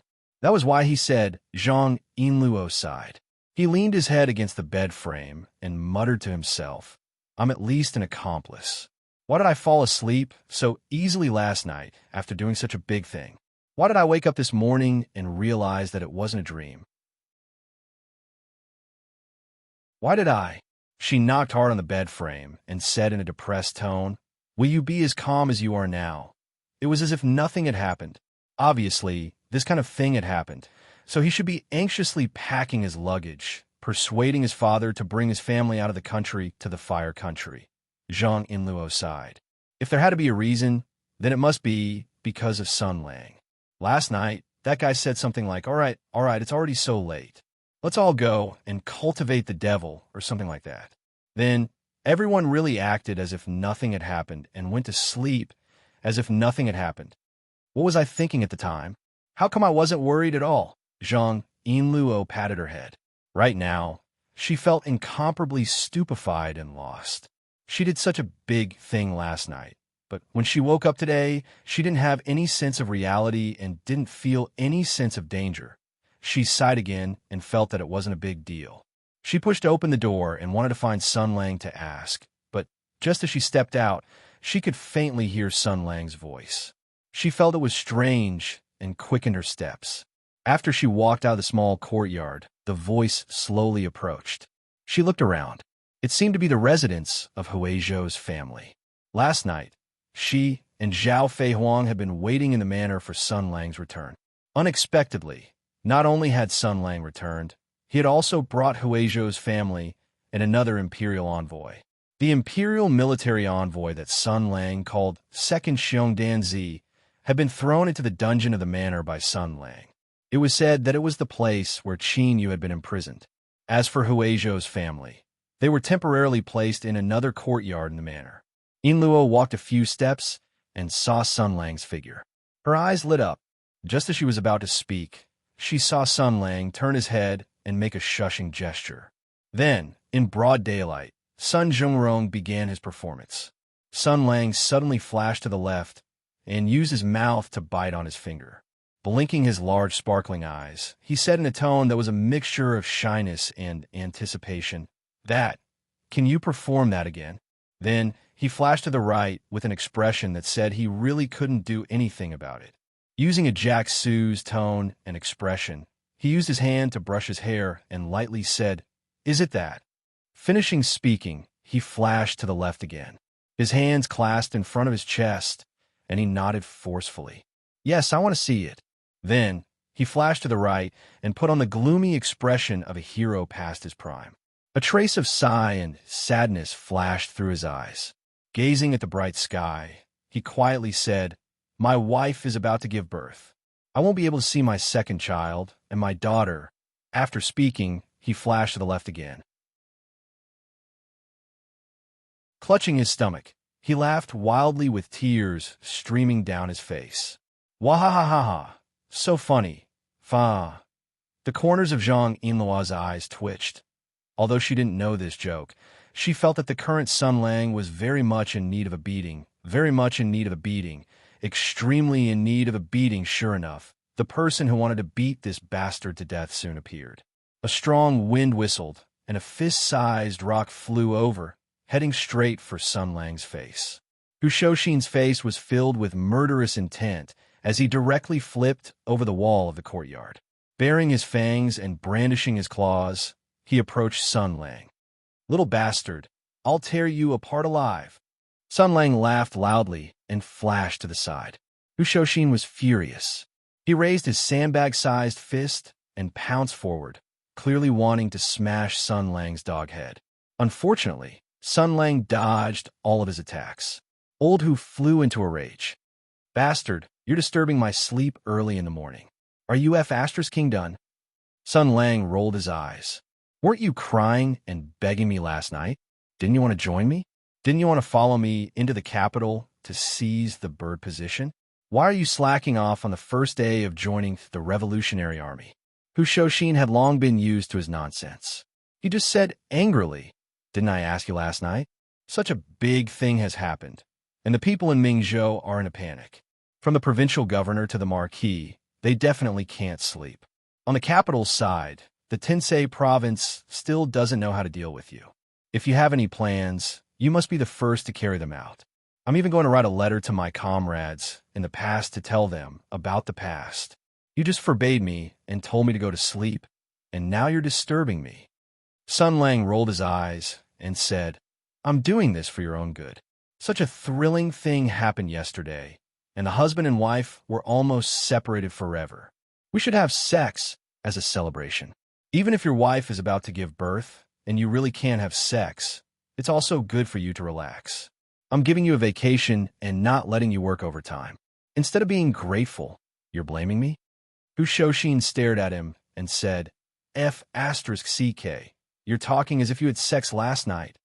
These old comrades have been hurting each other for a long time, so Sun Lang had long been resistant to it. He said calmly, This is why I woke you up so early. Last night, I wanted to celebrate with Yin Luo, but she kicked me out of the door. I didn't get what I wanted. How can I let you sleep with your wife until the sun is high up in the sky? At first, Zhang Yin Luo was watching the two of them quarrel with great interest. But when he heard Sun Lang's words, his face turned red. He glared at Sun Lang and shouted, What does this have to do with me? Sun Lang said sadly, Sigh, yesterday I had already decided to face the past, but how can 6 years of nightmares and 2 years of persistence be resolved so easily? I'm full of confusion and uncertainty about the future. Under the smiling appearance, there's a weak and helpless soul. I just want to find a warm embrace to rely on. But Yin Luo is so cruel to me. She kicked me out of the door and let me sit alone on the eaves, cultivating immortality until dawn. Zhang Yin Luo said angrily, Who told you to go overboard? At first, you said you just wanted to come in and sit for a while, but after sitting for a while, you started to hold my hand. When you held my hand, you moved a chair to me and wanted to hug me. When you hugged me, you wanted to touch me. You're lucky that I didn't shoot your face with the shotgun. What else do you want to do? After she angrily rebuked Sun Lang for being dishonest last night, she realized that Hu Shoshin was still beside her. Thus, the girl's face turned even redder and she screamed, Lecher! Then he gave Sun Lang a kick. Not caring about being rude, he ran away like he was flying. Sun Lang heaved a sigh of relief. She finally left. Come, old Hu. Let's continue talking about business. Hu Shoshin was puzzled. You've already told her your identity. Is there anything you can't tell her? After all, old Hu is old Hu. As soon as he finished speaking, he reacted. His face immediately showed a proud and elated expression. He sneered and said, So it's about the Jia family. Kid, aren't you usually very capable? When you were fighting, you were always saying that you wanted to open a harem. Is the word harem something you can use? You cause a group of people to be on tenterhooks and think that you want to rebel. Sun Lang snorted. Nonsense. What does it have to do with the Jia family? I just want Yin Luo to stay away from these dirty tricks and be a pure and kind girl forever. That's all. Hu Shoshin sneered. It doesn't have anything to do with it, right? Then I'll write a letter to the Ronwolf family. Sun Lang immediately held his heart and said affectionately to the sky, Shut up. I know what you want to say. Stop it. Hu Shoshin said helplessly. You see, now the two of us have reached a strategic balance. We have each other's weaknesses and secrets that we don't want to expose. Since that's the case, let's reach a gentleman's agreement to keep each other's secrets. How about it? Naive. Sun Lang smiled proudly and said firmly, How long do you think this matter can be hidden from the Jia family? You're quite self-aware of your situation. Sun Lang snorted. I'm not bragging, but as the saying goes, in times of peace, one must be prepared for danger and consider defeat before victory. Since I have the dream of opening a harem, then the risk of opening one must be considered no matter what. Old Hu looked at him from the corner of his eyes. Then if Lin Wudi and Shui Guixiong hear that you're still alive and haven't returned home for 2 years, and that you've been fooling around in Mingzhou for 2 years and made them observe mourning for you like idiots, I'm afraid they'll first tear off your cenotaph and then rush to Mingzhou in the night. At that time, They'll bump into Zhang Yinluo and Zhao Feihuang. Ha ha! Sun Lang said disdainfully. Are you stupid? My legs are on my body. Can't IF Asterisk King run? Hu Shouxin sighed. You can't escape. Since you've already faced the past head-on, I am Sun Lang. I am the one who wielded the sacred sword. I am the one who charged in a battle. I am the one who performed meritorious deeds. I am the one who was appointed as a pillar of the country. I am the one who forged a connection with all of you.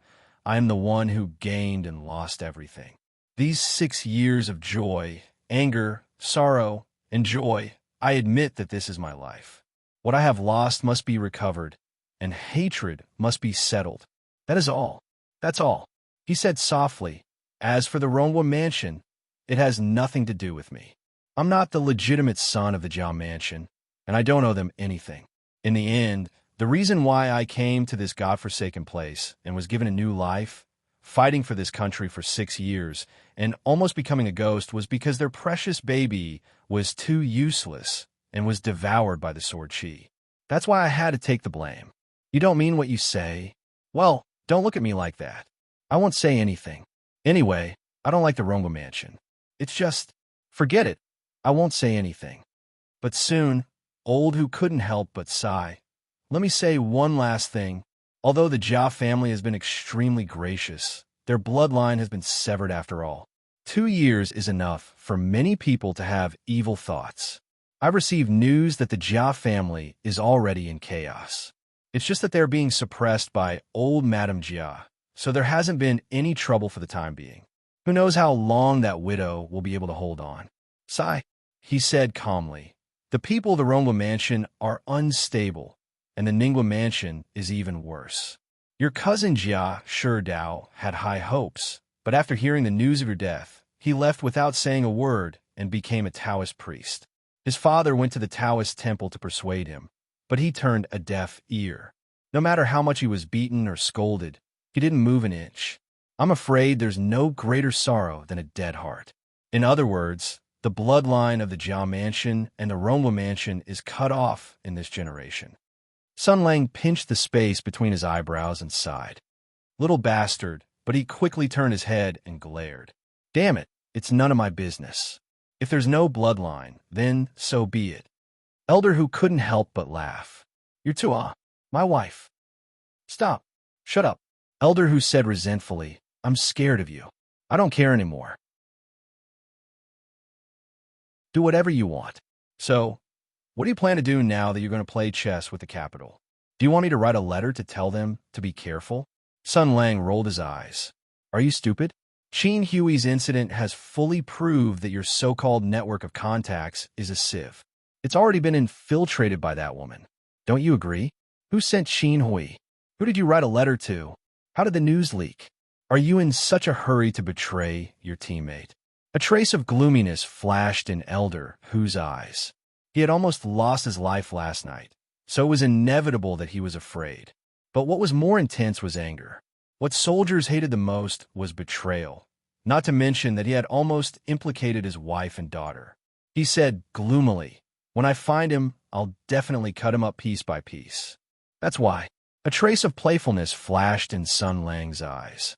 There aren't many of our so-called old brothers that we can completely trust. You'd better not ask for trouble. Hu Shouxin shook his head. It's not that we need to discuss anything important. We just need to tell them what the Empress has done and let them step up their defenses to avoid being harmed. Sun Lang smiled. There's no need. I've already jumped out to attract the firepower. The Emperor and that woman aren't fools. Why would they take the initiative to ignite a powder keg like me in advance? Are they afraid that I'll join forces with them, raise the flag of rebellion, or threaten the imperial court? You're thinking too much. Friendship is friendship.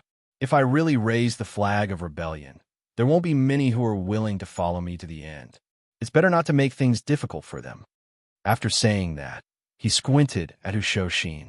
Hu Shouxin smiled awkwardly and then turned his head away. Sun Lang said blandly, So, in the eyes of the Emperor and her, I've always been the only threat and the most unsettling factor for them. Before they get rid of me, they won't do anything else. After all, I'm in Mingzhou now, and the Russians are in the north. If they piss me off, I'll run to the north and go to St. Uri Castle to have a chat with the Divine King. Then, everything will be over. F asterisk Sike. Although I don't know what secrets you have that can make His Majesty and Empress restless, Hu Shoshin said blandly. You won't do that, will you? Sun Lang said calmly. I can't guarantee that. You know, when I'm mad, I dare to do anything. Only when the dog Emperor and his daughter are deeply aware of this will they compromise. Hu Shoshin frowned and said, Compromise? Sun Lang nodded and said, the inherent compromise between feudalism and the conservative forces. Now, my appearance is like a sharp sword hanging over the head of the unstable Imperium behind the peace. Killing me is the best choice for them to solve the problem once and for all, but they can't do it. He smiled and said, In this battle of revenge, I've taken the initiative and taken all the advantages. I can fight against the entire Imperium on my own, and they can't do anything about it, because they're too rich and can't bear to let go. They know the current situation very well. As long as I'm willing, the situation of the Imperium will immediately take a turn for the worse. But if I don't take action, they'll definitely think that there must be a conspiracy behind it. Sun Lang raised his head and narrowed his eyes, looking into the distance. In that direction, the most magnificent capital city in the world was located. So, they'll speculate, they'll be scared, they'll be worried, and they'll ponder about my intentions.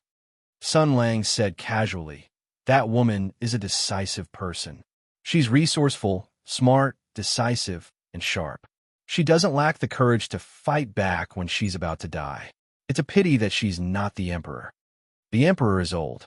He has been on the throne for more than 30 years, and he took over a country that was unstable under the invasion of foreign enemies. The war should have been endless, and the most optimistic estimate was that it would have lasted for another few decades.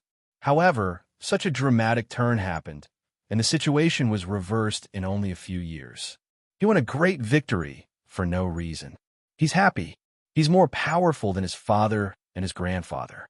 He's the master of resurgence and can stand shoulder to shoulder with the founding emperor.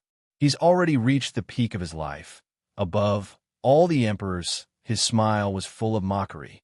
So he's actually my greatest ally. He doesn't want the country to be shaken. He doesn't want any stain on his record. He wants to be a wise emperor forever. He wants to maintain stability. Since he has such a fantasy, I'll satisfy him. Looking at Sun Lang like that, Hu Shoshin couldn't help but shudder. It was because while Sun Lang was talking, there was not the slightest smile in his eyes, although he was smiling all the time. He said slowly, So, you don't want me to spread the news? Sun Lang nodded delightedly. That's right. If I spread the news, it won't bring any tangible benefits except to shock the court and raise an uproar. If I flip the table, not only that woman, but even the emperor will lose all his fantasies. More importantly, if I make a move, they'll be able to deal with it as they see it. For example, they can quibble and argue, or even accuse us. They can even declare that I'm a traitor. After all, the imperial court is the one controlling the mouthpiece of the world. If we fight a war of public opinion with them, we'll be asking for trouble. Then, we'll have given up our strategic initiative for nothing. He laughed silently. So we'll wait and see. I killed all the black armored troops and silenced Qinhui. I used the most violent method to declare my power. I even thought about going south to Lu Town and killing the rest of the black armored troops to make that woman's heart ache. But considering that it'll be difficult to cover up the matter if it becomes too big, I let it go. At the same time, I also left Xiong Heir's life as a hostage and a tainted witness. It'll be enough to put that woman in a passive position, but there won't be any negative news. It'll give them an ambiguous attitude, make that woman hesitate, and let the emperor have fantasies. In this world, there's nothing more worthwhile than the compromise of those in power. I'm looking forward to seeing what they'll do next. Hu Shoshin seemed to have guessed something. Don't tell me you're going to Sun Lang, said cheerfully. In this life, I've been the invincible sword sage, the unparalleled pillar of the country, the so-called reincarnated saint, the so-called moral role model. I've shone so brightly in the world and my reputation has spread far and wide. I could be said to be a hero among transmigrators, but I've never been a powerful official who can overturn the imperial court and overthrow the imperial power. Hu Shoshin smiled bitterly. I thought you were joking before, Sun Lang said calmly. All right, then let's raise the flag of rebellion and go all the way to the imperial capital. When the time comes, we'll kill until rivers of blood flow and corpses are strewn all over the place, so much so that the entire empire. Hu Shoshin raised his hands in surrender. Okay, whatever you want, whatever you want. So what's next? Are you going to wait for the imperial court to send an imperial envoy to reward you? How can it be so cheap? Sun Lang chuckled. Only a child who knows how to make trouble will have milk to drink. Let's make some trouble first. After such a big commotion last night, not to mention the officials of the various provincial yamen trembling in fear, even the great general of Mingzhou, Qi Guanyin, who's far away in Huqing, can't sit still. Let's start with him.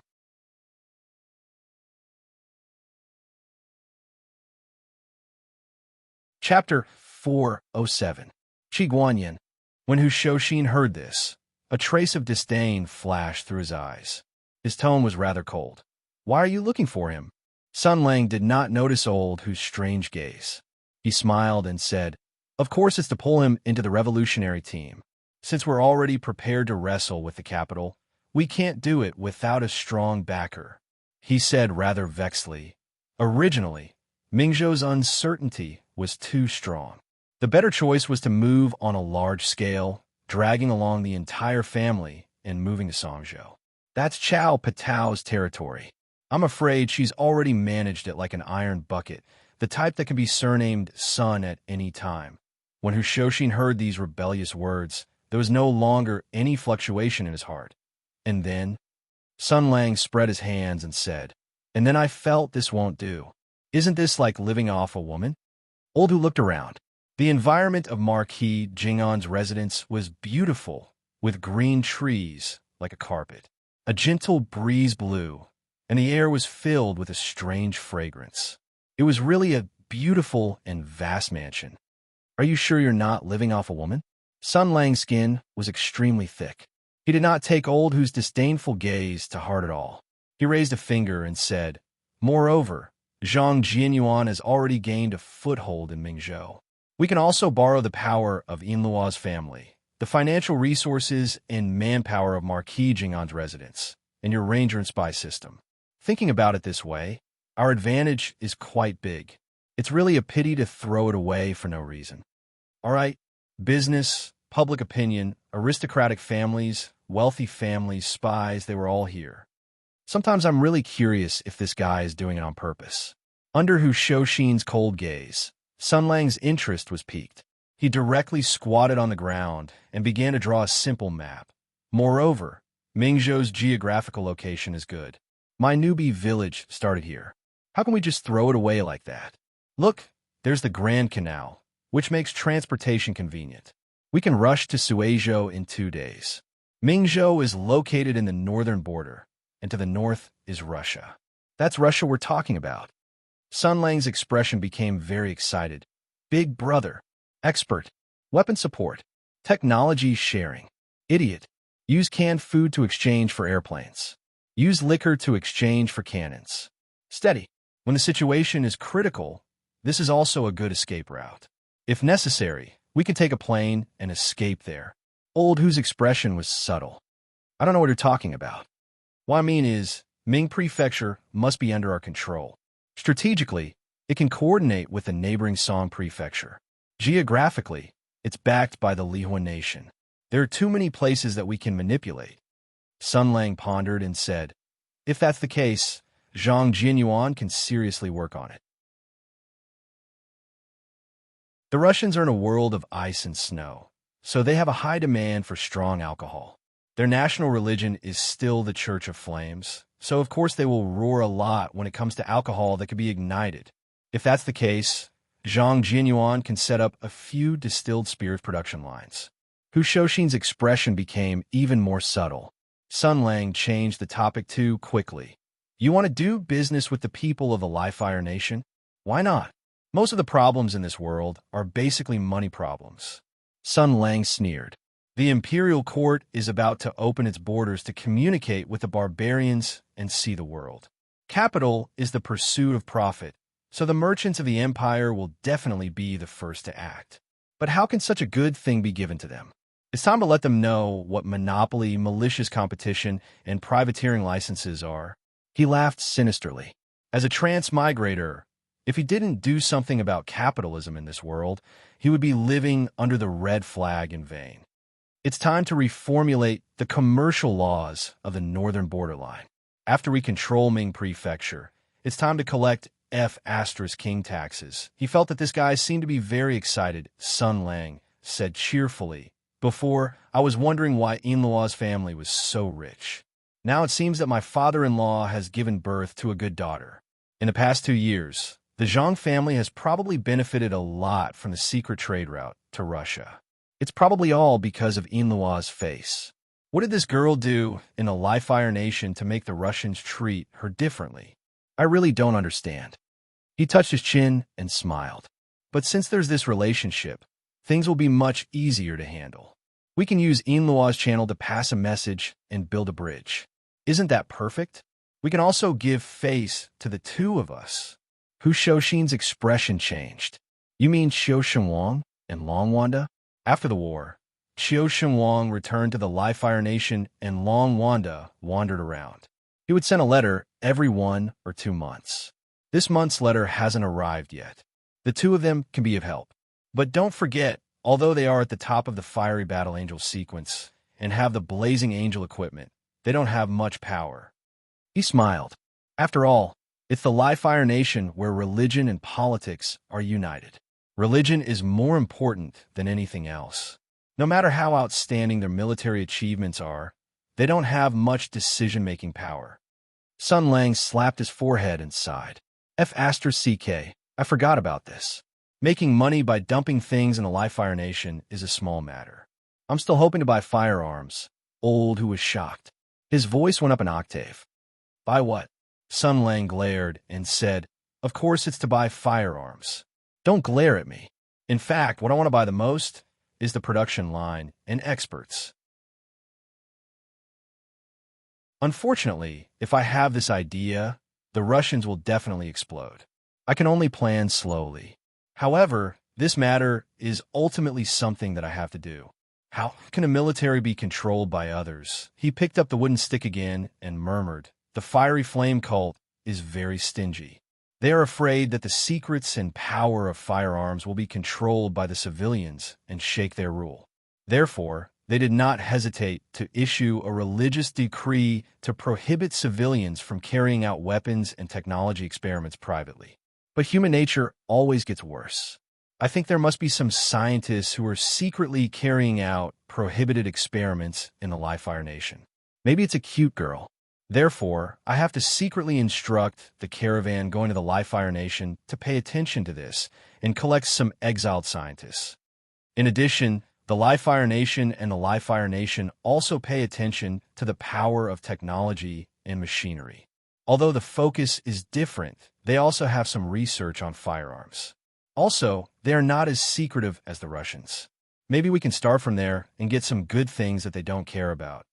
In addition, the production lines for firearms are not as good as stinky tofu or burning knives. In other words, a complete industrial system is urgently needed. It's not that easy. It's so troublesome. Sun Lang sat directly on the ground and sighed. I suddenly don't feel like playing anymore. Hu Shouxin shouted. Are you a 3-year-old kid? Sun Lang rolled his eyes and said, I'm here to rebel and seize the bird's position, not to save the country. For small matters like this, I should be the one to decide on the general direction, and then let the professionals complete it. Then he sighed and said, talents are hard to find.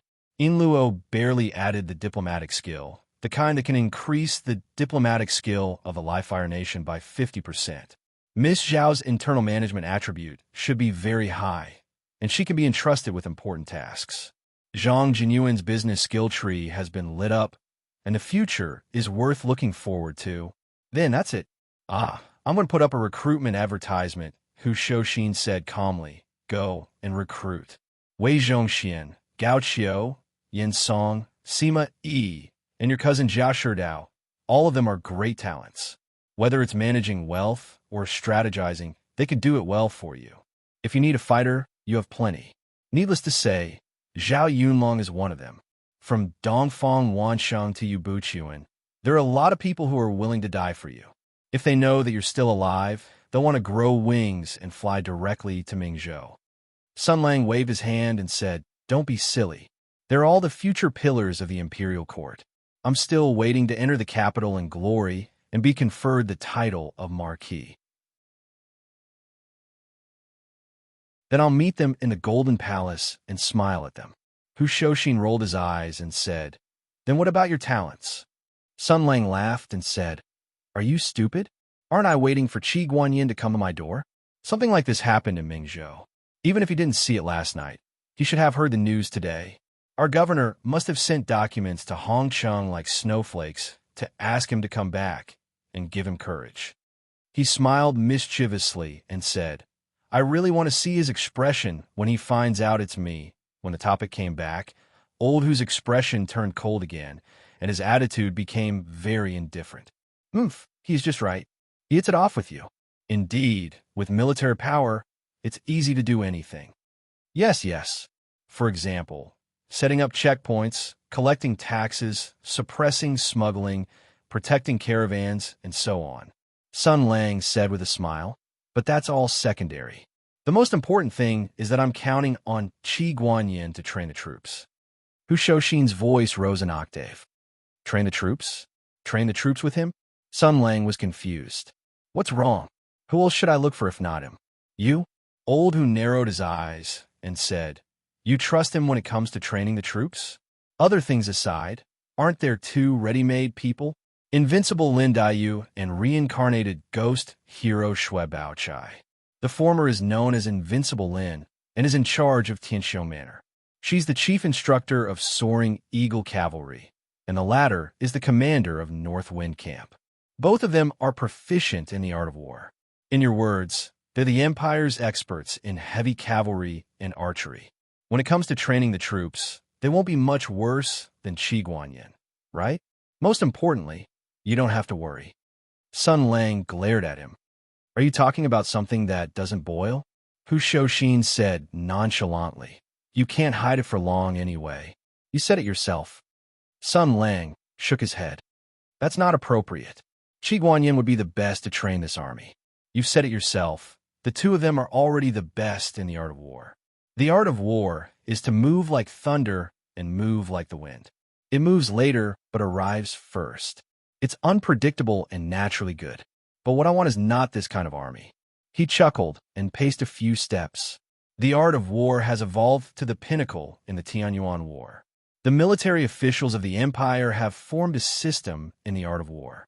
There are 4 schools of tactics: situation, yin and yang, and skills.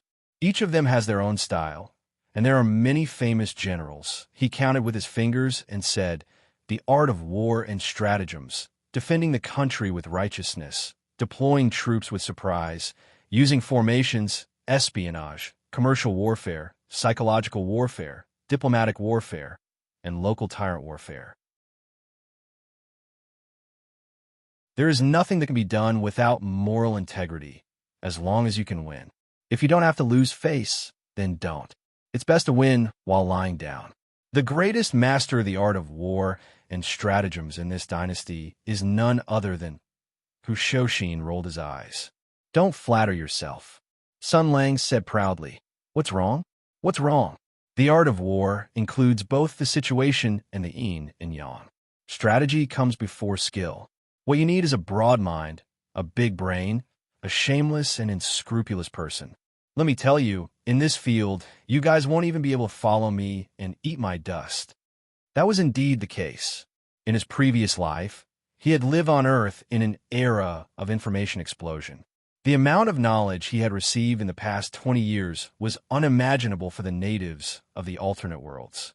Even though most of the knowledge and information were superficial and had not been systematically studied, and most of it was just hearsay, knowledge was knowledge after all. The essence of thousands of years of civilization was already astounding enough. As long as 30% of the knowledge was sorted out and recalled, it would be enough to explode.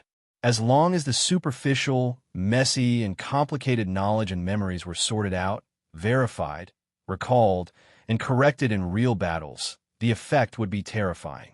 Moreover, there was also the art of war that he had learned in this world, which was even worse than force-feeding. Therefore, Sun Lang could indeed be proud of his identity as the best military expert in the world. Although Hu Shouxin was not happy, he still had to admit it.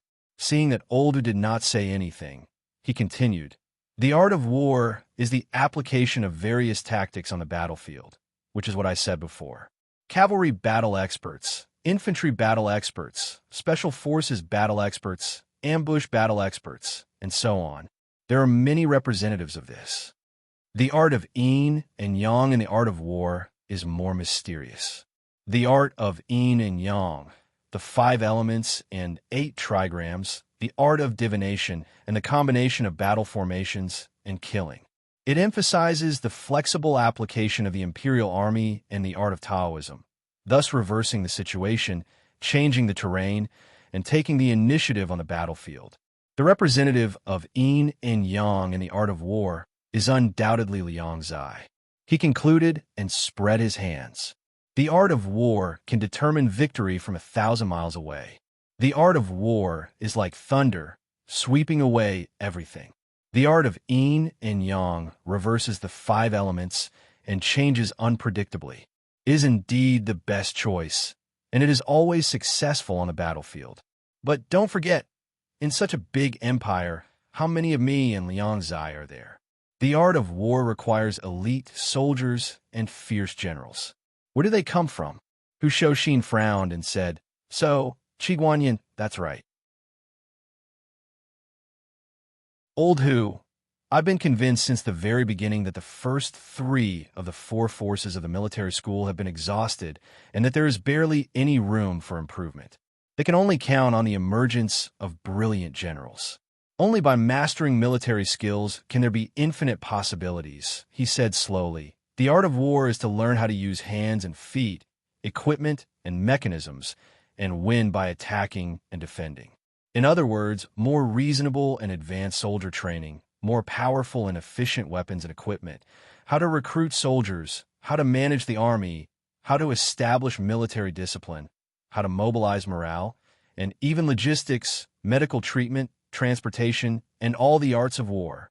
It will continue to innovate with the development of society and the advancement of technology. As long as mankind is not extinct, it will always remain active. Most importantly," he smiled deeply, "it is easy to operate, easy to form a system, and does not rely too much on the intelligence and talent of the generals. It values the collective strength of the majority more." Hu Shouxin was still frowning. Sun Lang concluded, "Therefore, as a military master of the art of war, I still think highly of Qi Guanyin. When we were at war, we were in 2 different war zones, and we did not have many opportunities to fight side by side. However, we exchanged a few letters, and his ideas are very much to my liking."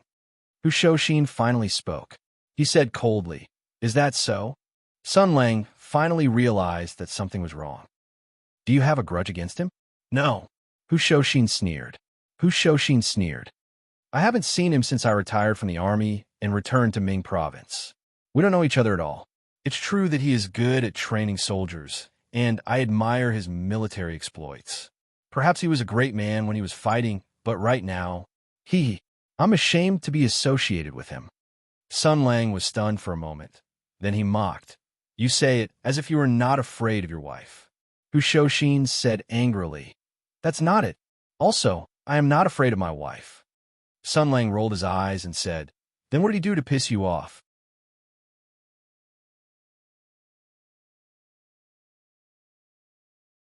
Chapter 408. Sun Lang, the former Grand Marshal of the Empire. After the war ended, for some indescribable reason, he was forced to retire. Now he was a sword hero, the strongest in the world, and for some indescribable reason, he regretted it. He wanted to be a thinker, politician, strategist, and revolutionary that could be written in history books and textbooks again. Therefore, he decided to go to the empire again to become an official. His goal was to gather like-minded and righteous men, so that they would be able to fill the imperial court with righteous people. He wanted to set an example for the future generations. For this, he had to set a small goal first. For example, he had to fill up his circle of like-minded people. First, Mingzhou's Grand General Qi Guanyin, a master of military tactics and techniques. He was good at military formations, firearms, and commanding. He could coordinate with the cavalry, infantry, and artillery. He could line up and kill, cavalry charge, and clean up the battlefield in an instant. He had S-level training skills. He knew how to conduct himself, knew what to do, loved his wife, and had military power. He could be said to be the best hero in the Mingzhou military region. Perfect. But for some reason, Qi Guanyin and Hu Shouxin's compatibility was a little bad. To be honest, Old Hu was famous in the army for being popular. He was forthright, enthusiastic, and magnanimous. If there were any disputes or conflicts in the army, he could resolve most of them with his face and mediation. It would not be too ugly, and everyone was willing to be friends with him. Because the battlefield was the easiest place to cultivate friendships, Hu Shouxin only did two things on the battlefield: shooting arrows and saving people. These two things were usually done together. Wherever there was a troop that was heavily surrounded, he would go and save them. If there was a general that was injured, he would also go and save him. He wielded the thunderbow. His speed was like thunder, and his archery skills were as swift as lightning. Most importantly, he was Sun Lang's sworn brother. Who wouldn't want to be friends with such a good person? Old Hu was also happy to play the role of a big brother. He was amiable to everyone and was deeply admired and respected by everyone. Such a person was cold to Qi Guanyin. Obviously, there was something wrong with him. Sun Lang thought for a moment. He looked at Old Hu and said, "Could it be that because this fella secretly took in a concubine, you feel jealous and don't have the guts?" And this reason is indeed very convincing. When I heard it, I was also extremely angry. Let's find a chance to follow him to a deserted alley in the middle of the night, put a gunny sack over his head, and give him a beating. I will do it, and you will act as a lookout. Forget about Qi Guanyin. Even Sanskrit Temple's head would have to eat a beating. What? Hu Shouxin stared blankly for a moment. Then, as a former professional soldier of the empire, he instinctively began to consider the feasibility of this plan. For Qi Guanyin to be able to become a military official of a province, he naturally relied on his outstanding military achievements. As one of the top military officials under the heavens, his martial arts naturally wouldn't be lacking. However, what made Qi Guanyin famous under the heavens and recorded into the annals of heroes and history was still his unconventional, all-embracing military skills, and not his individual bravery. In other words, his martial arts, even among the great generals guarding the 9 provinces, probably couldn't be ranked in the front as long as his martial arts didn't reach Zhao Yunlong's level. If he was ambushed by Sun Lang, the shameless and peerless expert, he might not even have the chance to bring out the imperial army to defend himself. He swallowed a mouthful of saliva and couldn't help but imagine such a scene. On a dark and windy night, the great general of Mingzhou, Qi Guanyin, was on his way home. Suddenly, a huge gunny sack fell from the sky and covered his head. At the same time, the bodyguards around him were all knocked down in an instant. Great General Qi wanted to struggle, but in the end, he was knocked down by the bold thief who dragged him into an alley, F***. Although it was a street hoodlum plotting against his opponent, the person who did this was the Supreme Marshal of the Heavens, Sun Lang, and the person who was beaten up was the great general guarding Mingzhou, Qi Guanyin. 2 of the top military officials of the empire acting out such a street fight. Such a scene was so F***king cool when he thought about it carefully. Hu Shouxin's heart skipped a beat. Although he had been instigated by Sun Lang to do all sorts of things back then, he had never done something as big as putting a gunny sack over a great general of a province at that moment. He couldn't even care less about Sun Lang's nonsense. He gritted his teeth and said, "Fine, I've disliked him for a long time. I'll take this opportunity to teach him a lesson." Sun Lang was shocked. You actually agree? You really have a lot of resentment towards him. Hu Shoshin snorted. I don't like him, can I? Damn it. If it weren't for the fact that he's been in Ming province for the past 2 years, organizing the border defense, attacking the bandits, and guarding the northern border, he's finally loyal to the emperor and didn't throw away the proper business, leaving the last bit of face for his ancestors. Otherwise, I would have already written a letter to impeach him. Sun Lang blinked. Impeach? F*CK. The emperor has 3 palaces and 6 courtyards. Every night, he's F*ked until he's satisfied. If you write a letter to impeach Qi Guanyin for illegally marrying a concubine, aren't you pointing at a monk and calling him a bald thief? Hu Shoshin was going crazy. It's not him marrying a concubine. What does him marrying a concubine have to do with me? I'm saying that this bastard subordinates are all dirty. I don't know if it's a bad habit he brought from the Southeast War Zone, or if it's because he became arrogant after the war. Humph! The moment he became an official, he revealed his true colors. Sun Lang yawned. He already had a rough idea what was going on. What's wrong? Old Hu sneered. You don't know that in Mingzhou, all the officials, regardless of whether they are civil or military officials, all praise General Qi. Sun Lang said happily, that's a good thing. He's good at socializing and can handle the relationship with his subordinates and colleagues well. You said that he didn't throw away his work, which means that he's clear-headed and has a strong sense of purpose. Overall, he's a talent who's flexible in handling small matters and has principles in handling big matters. Bah, Hu Shoshin said indignantly. Which one of the generals from the Northern War Zone is like him? Damn it, when I resigned 2 years ago and returned to Mingzhou, this bastard had already taken up his post in Mingzhou. He's very well informed. The next day, he sent someone over with gifts. Can you guess how many gifts there are? He seemed to recall the scene at that time and was still very angry. Damn it, there were 2 big boxes of gold and silver. He also gave my wife a big box of gold and pearl jewelry. There was a long list of gifts, which was more than my military merits. General Qi casually gave me a housewarming gift, which was almost the same as the military merits that the imperial court has given me over the years. If you say that his extravagant wealth is all from the imperial court, I won't believe it even if you beat me to death. Old Hu said angrily. At that time, I was still cautious. I was afraid that I would misunderstand a good person, so I politely accepted the gifts and sealed them. Then I personally went to investigate. General Qi's ancestor was an official, but his family had declined. How much wealth could he have? His wife's family wasn't rich either. Then there's the problem. Where did Qi Guanyin get so much money that he could be so extravagant? He said coldly, during festivals, people welcome and send gifts. The entire Mingzhou is harmonious. The civil and military officials live in harmony. They don't interfere with each other and don't interfere with each other's business. Who doesn't praise them? When an official from the capital goes north to Mingzhou, he will definitely be treated well. He will eat and drink to his heart's content, and his face will be glowing. After the event, he will even give them gifts. As for the important officials in the capital, how can they be left behind? Do you know how much money General Qi has to send to the capital, and how much money is sent to his residents from all over the country? All in all, the evidence is conclusive. With his military merits and his salary, there's no way he can support such a huge expenditure. Then, there's only one conclusion. Hu Shoshin's eyes were sunran. Qi Guanyin gives out money even if he wants to. He's just the same as those vermin. He's unethical. Amazing, amazing. Sun Lang was silent for a moment before he praised.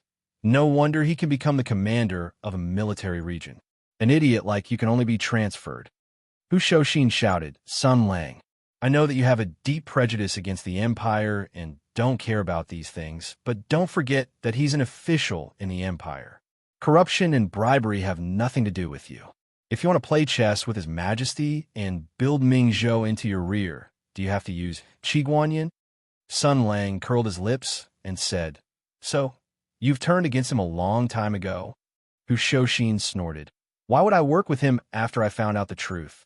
I've spent half my life on the battlefield, struggling to survive in a sea of blood to protect my country. I've shed blood and sweat, and I've won hundreds of battles. I've done justice to the heavens, to my country, to my ancestors, and to myself. From the day I joined the army to the day I resigned from my post, I've been a general and an official all my life. I've never done anything against my conscience. After returning to the imperial court, I resigned from my post. The imperial court couldn't persuade me to stay, so they bestowed me with an imperial weapon, as well as gold, pearls, brocades, and silver coins as a reward. I risked my life to earn this money. It was my reward for fighting on the battlefield for half of my life. I took it with a clear conscience and spent it with a clear conscience. I've been an indomitable spirit all my life, a great man. How can I associate with such vermin after I've succeeded and become a traitor, ruining my illustrious reputation? Sun Lang looked as if he couldn't stand him. Maybe she's just giving you a generous gift for the sake of being fellow soldiers of Tianyuan Empire. She wants to make friends with you and have a drinking partner in the future. She doesn't want to hook up with you. Why are you so sensitive? Come on, do you even believe what you're saying? Qi Guanyin is a smart man. I'm afraid that he's trying to curry favor with me because of my connections among the generals of the Heaven's Origin sector in the north. Hu Shouxin said casually, even if it's not for that, I won't be friends with such a person. He has his way, and I have mine. Sun Lang squinted at him. You didn't beat him up, did you? Hu Shouxin said calmly. No, I sent someone to return the gift. If he still doesn't give up and comes to make trouble again, I'll let him taste the feeling of a thunder bow. He knows what's good for him. After that, he hasn't bothered me again. That's good. He has a bright future, and I'm content with peace. We won't disturb each other. Sun Lang suddenly said, I'm thinking how sad General Qi must be after receiving the gift you returned. He hasn't contacted you since then. Hu Shouxin was stunned for a moment, as if he didn't hear him clearly. What did you say? Sun Lang waved his hand. Nothing. You won't believe it either. Let's talk about it later. Hu Shouxin frowned. You haven't given up? Sun Lang smiled. Not only that, but I'm relieved to hear that. Hu Shouxin's expression gradually became serious. Are you serious? As the saying goes, if the upper beam is not straight, the lower beam will be crooked. The atmosphere in the Army of the North is so good, and the morale is so good that after the victory, they can still maintain the highest unity and cohesion in the Army. They help and support each other, mostly because of your example and influence. Are you sure you want to let someone like Qi Guanyin hold the power? Sun Lang smiled. I'm sure. Don't worry. If he follows me, he won't have to do those things. Hu Shouxin still didn't believe him. Okay. Old Hu, don't be so mean. Everyone makes mistakes. Who doesn't make mistakes? If you know your mistakes and correct them, you're a good comrade. After all, he smiled and then counted with his fingers. I think that a person can only have 2 out of the 3 things: party spirit, sincerity, and wisdom. So don't take it too seriously. Realizing that he couldn't persuade Sun Lang, Hu Shouxin sighed. I hope you know what you're doing. Also, if you insist on doing things your own way, I'll keep an eye on Qi Guanyin. Sun Lang nodded. Okay. After the framework is set up, I'll set up a Chaika committee. You'll be the leader there and play the bad guy. What's that? Hu Shouxin shook his head. Forget it. It's up to you. Sun Lang nodded in satisfaction. All right, since we've reached a consensus, let's wait for Qi Guanyin to deliver himself to our doorstep. With such a huge incident happening in Ming province last night, I'm afraid that the prefecture overseer of our province is on the verge of going crazy. Huqing isn't too far from Ming province, so he'll have to send a messenger pigeon over today, no matter what. We'll just wait here quietly for General Qi to pay us a visit. They waited until night fell. No one came at all. Rangers were sent out to ask around, but there was no news of a general entering the city. The Yamen in Ming province was also strangely quiet. The prefecture overseer nervously sent out patrolling soldiers and constables of the 6th Fan School to collect the bodies of the black armored troops scattered all over Ming province. They found a place to put them away, then strengthened the patrols and control, put out rumors, and maintained law and order. Other than that, they also sent out 5 or 6 groups of messengers to Huqing. Without the presence of a general, they didn't even have the courage to talk to old Hu. For some reason, General Qi Guanyin didn't come. The officials of Ming province were very anxious and angry. Sun Lang, who had waited for an entire day, was even angrier. He felt a sense of shame and anger from being looked down upon. That arrow of yours truly last night was so breathtaking, so pretentious, so arrogant, so cool. I don't know how many people peed in their pants. Logically speaking, you should have been subdued by my domineering aura and be so shocked that you would piss your pants and come to Ming province to kowtow. You actually didn't take it seriously at all. What's the meaning of this? What's the meaning of this? We're not waiting anymore. In Marquis Jing'an's Fu, Sun Lang slammed the table and stood up. During the day, he was still admiring Qi Guanyin, but at night, his attitude changed drastically. He looked up to the sky and howled, "Dog official, your reign is over."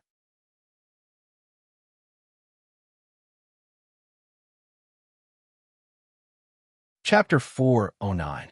Dog official, your reign is over. Sun Lang kicked over a chair and roared at the sky. Then, he turned to Zhang Yinluo and said, "Yinluo, do me a favor." Zhang Yinluo had just learned that the person Sun Lang was waiting for was Qi Guanyin. Her expression was a little unnatural. She was startled when she heard the request. I don't have any say in the house." No, how can I help?" Sun Lang smiled sinisterly and then rubbed his hands together. "Lend me your arsenal for a bit." Zhang Yinluo shuddered and shouted, "No. Are you kidding me?" The arsenal was secretly transported from the Lihua nation in the past 2 years. Many of them were high-precision firearms that could only be used by the Sun Paladins. They were extremely powerful and fierce. If they fell into the hands of Sun Lang, he would definitely set the entire Mingzhou city on fire. Sun Lang's expression showed that he couldn't bear it. "Then I have no choice but to use weapons of mass destruction. You're just looking for trouble," Sun Lang said proudly. "Of course. Qi Guanyin knows that I'm here, but he still hasn't come to greet me. After all, I used to be a big boss in the underworld. Damn it, when Stick Hu transferred to Mingzhou, he gave me so many gifts on the second day. Why is there nothing when he comes to me? Is he looking down on me? Where's the promised kidney of a fur seal? Where's the promised concubine? Are they all lying to children?" Zhang Yinluo shouted. "You're angry because he didn't bribe in time." Wait. Hu Shouxin said, "You're going to Huqing?" Sun Lang grinned hideously. "Yes, he's too arrogant to come. Of course, I'll go there myself and see if General Qi is held back by some trivial matters." Hu Shouxin frowned and said, "Right now, the situation is still uncertain and I am still injured.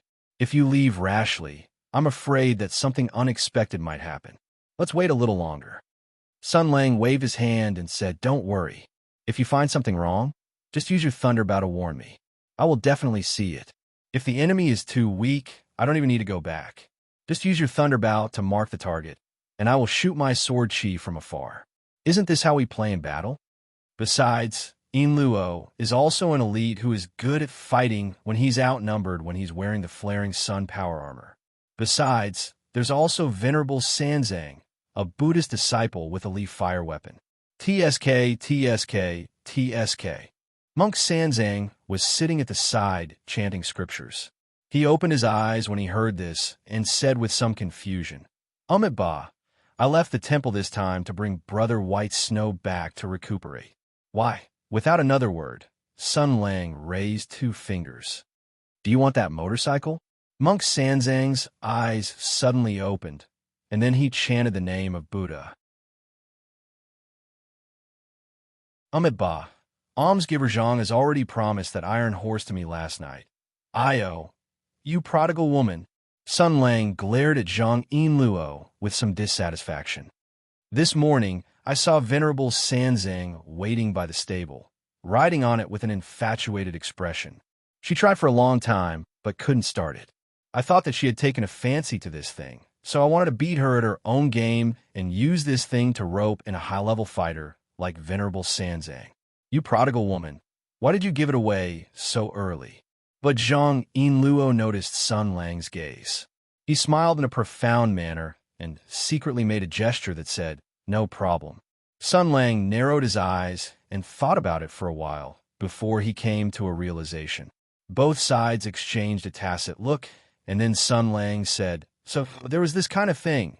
Since Yinluo has already agreed, then this thing belongs to the great master." Monk Sanzang let out a sigh of relief. To be honest, she was quite afraid that Sun Lang would go back on his word. After all, she had seen this almsgiver son's eloquence and martial arts. She couldn't win against him in an argument, and she couldn't win against him in a fight. If he wanted to go back on his word, other than speaking ill of him in front of Buddha, she didn't have any other good methods. She was currently secretly rejoicing, and also pondering when to leave Marquis Jing'an. After all, she was a monk. Killing people once or twice was fine, but if she killed every day, even Buddha would be offended. In the end, she shouldn't meddle in this kind of mundane matter. But suddenly, she heard Sun Lang sigh. But Monk Sanzang's heart quivered. Even though she was a monk, she wasn't stupid. She knew that after this, but it was definitely an unhappy matter. She asked with some vigilance, "What?" Sun Lang sighed. "Great master, if it's a normal fine steed, it's fine for you to ride it. It's just feeding it some high-quality fodder mixed with soybeans and eggs. Since great master drinks wine and eats meat all day, it's fine to feed the horse some eggs. But this metal horse doesn't eat fodder." What the hell? Kerosene. It was like Monk Sanzang's head was struck by the dragon subduing Arhut's palm, standing dazed on the spot.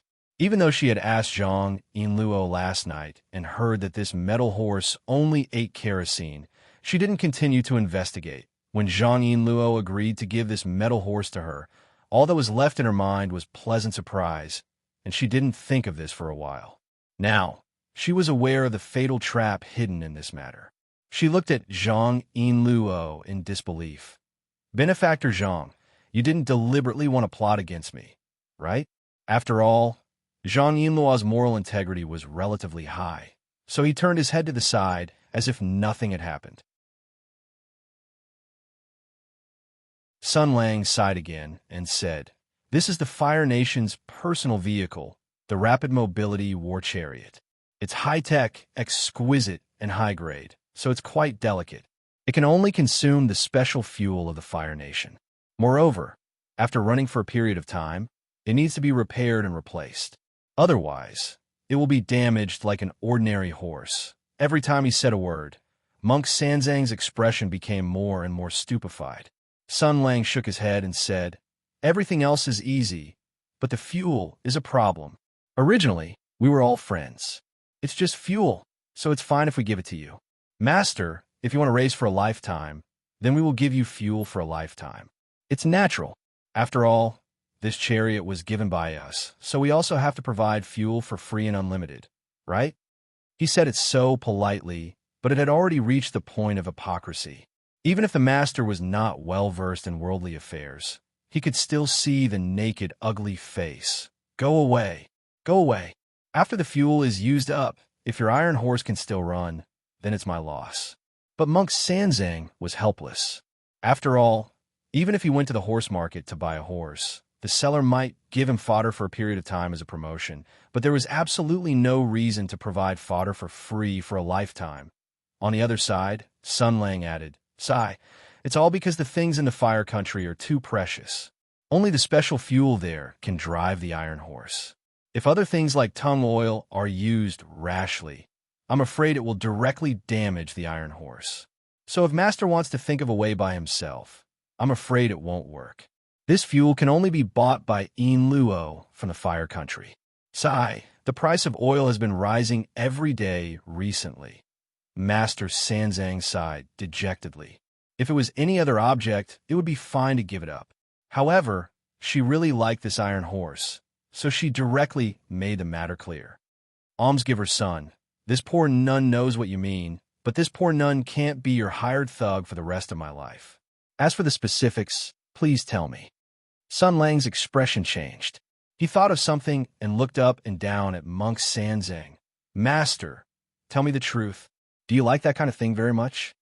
Monk Sanzang nodded helplessly. A monk doesn't lie. I really like it very much. It's close to obsession. If my master sees it, she will definitely scold me. But almsgiver, if you want to use this to threaten me, I won't be at your mercy. If my obsession has turned into a demon, then I won't hesitate to kill him directly. Towards the end, her tone had become stern, and her expression was straight, with a hint of anger. But Sun Lang didn't take it to heart at all. His expression was playful. Of course not. Master, have you ever heard of the saying that it's better to teach a man to fish than to give him a fish? Do you plan to get kerosene from Yin Luo for the rest of your life? Monk Sanzang's expression changed. Almsgiver, what do you mean? Sun Lang raised a finger. The kerosene that the Iron Horse needs is indeed specially made in the Fire Kingdom. In a vast hooded kingdom, there is no workshop that can produce it. But it can't be produced now. But it doesn't mean that it can't be produced in the future. He lightly said, as far as I know, the raw material used to make fuel is also widely available in the Empire. It was first known as stone paint, and later it was known as grease water. The Empire has been using this material since a long time ago. It was used to lubricate axles, illuminate, make candles, and even medicine. During the war, it was also used to make alchemical fire oil as military weapons. But all of these were the most crude and elementary uses. Since ancient times, the Empire has named this material in all sorts of strange ways. I call it oil. In the Fire Kingdom, however, the situation is very different. This country's firearms are the best in the world, and there is a religious worship of fire.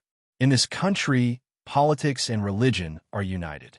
In order to maintain religious authority and political power, they have adopted oppressive and exploitative methods, maintaining ideological oppression and military deterrence for the ruled class. In order to maintain the ruling class's advantage, they have not hesitated to sanctify science and fire, forbidding the civilians from conducting scientific and weapon experiments. Kerosene is one of the things that has been sanctified. The advanced processing technology for kerosene is firmly in the hands of the priests of fire, and it is modularized and kept secret. The processing of kerosene at all levels, together with the runic secret techniques of the Fire Church, can produce a large number of products with magical properties. One of the lower-level products is the kerosene that powers the Iron Horse. Monk Sanzang vaguely understood after hearing this. You mean that if the Fire Church can do it, we can do it too? Sun Lang stroked his chin. Some of the secret techniques of the Fire Church involve the secret techniques of the Fire Church, and we can't imitate them for the time being. However, there's one thing that I am very sure of. Even if we don't use anything like magic or runes, we can still classify kerosene and obtain various products by using only the power that mortals can grasp. I can assure you of this. He looked at the nun who, for some reason, was very fond of chariots and smiled. That's only one of the reasons. Secondly, don't you want to know the operating principle of the Iron Horse? It's like a martial art. If you follow the book, practice the mental cultivation method, and train your physical skills, you can certainly become stronger and stronger. However, if you understand the essence of the martial art, the operating principle, and the core essence, you can keep improving it. Isn't that the principle? It's the same for chariots. If you understand the principle, you can start modifying it. For example, you can change the engine, add liquid nitrogen propulsion, add a suspension system, install a mini-missile launcher, and become a legend of Mount Akina. Wouldn't it be wonderful to ride a violent motorcycle everywhere in the Empire? Master Sanzang didn't know what a legend of Mount Akina was, so he couldn't speak. Sun Lang dropped a bombshell. How about it? If you don't want to be controlled by others for the rest of your life, then cooperate with me. If you really like chariots, then start by learning how to make fuel. I can give you a general direction. If you lack machines and samples, Yin Luo can help you get them. If you lack manpower and money, I can provide them. If you have nuns in your temple who also love speed and freedom, they can all join your studio. Then he gave a thumbs up. Master, think about it. Nuns also have to love their country and support our country. What's so great about riding a Russian motorcycle? One day, you can let a Russian ride a motorcycle that you designed and made. That's called skill, right? Everyone stared dumbfoundedly at Sun Lang's patriotism, education, and imagination. Zhang Yinluo's expression was even more strange to the extreme. She must have a lot of questions in her heart, but she couldn't say it in front of Master Sanzang.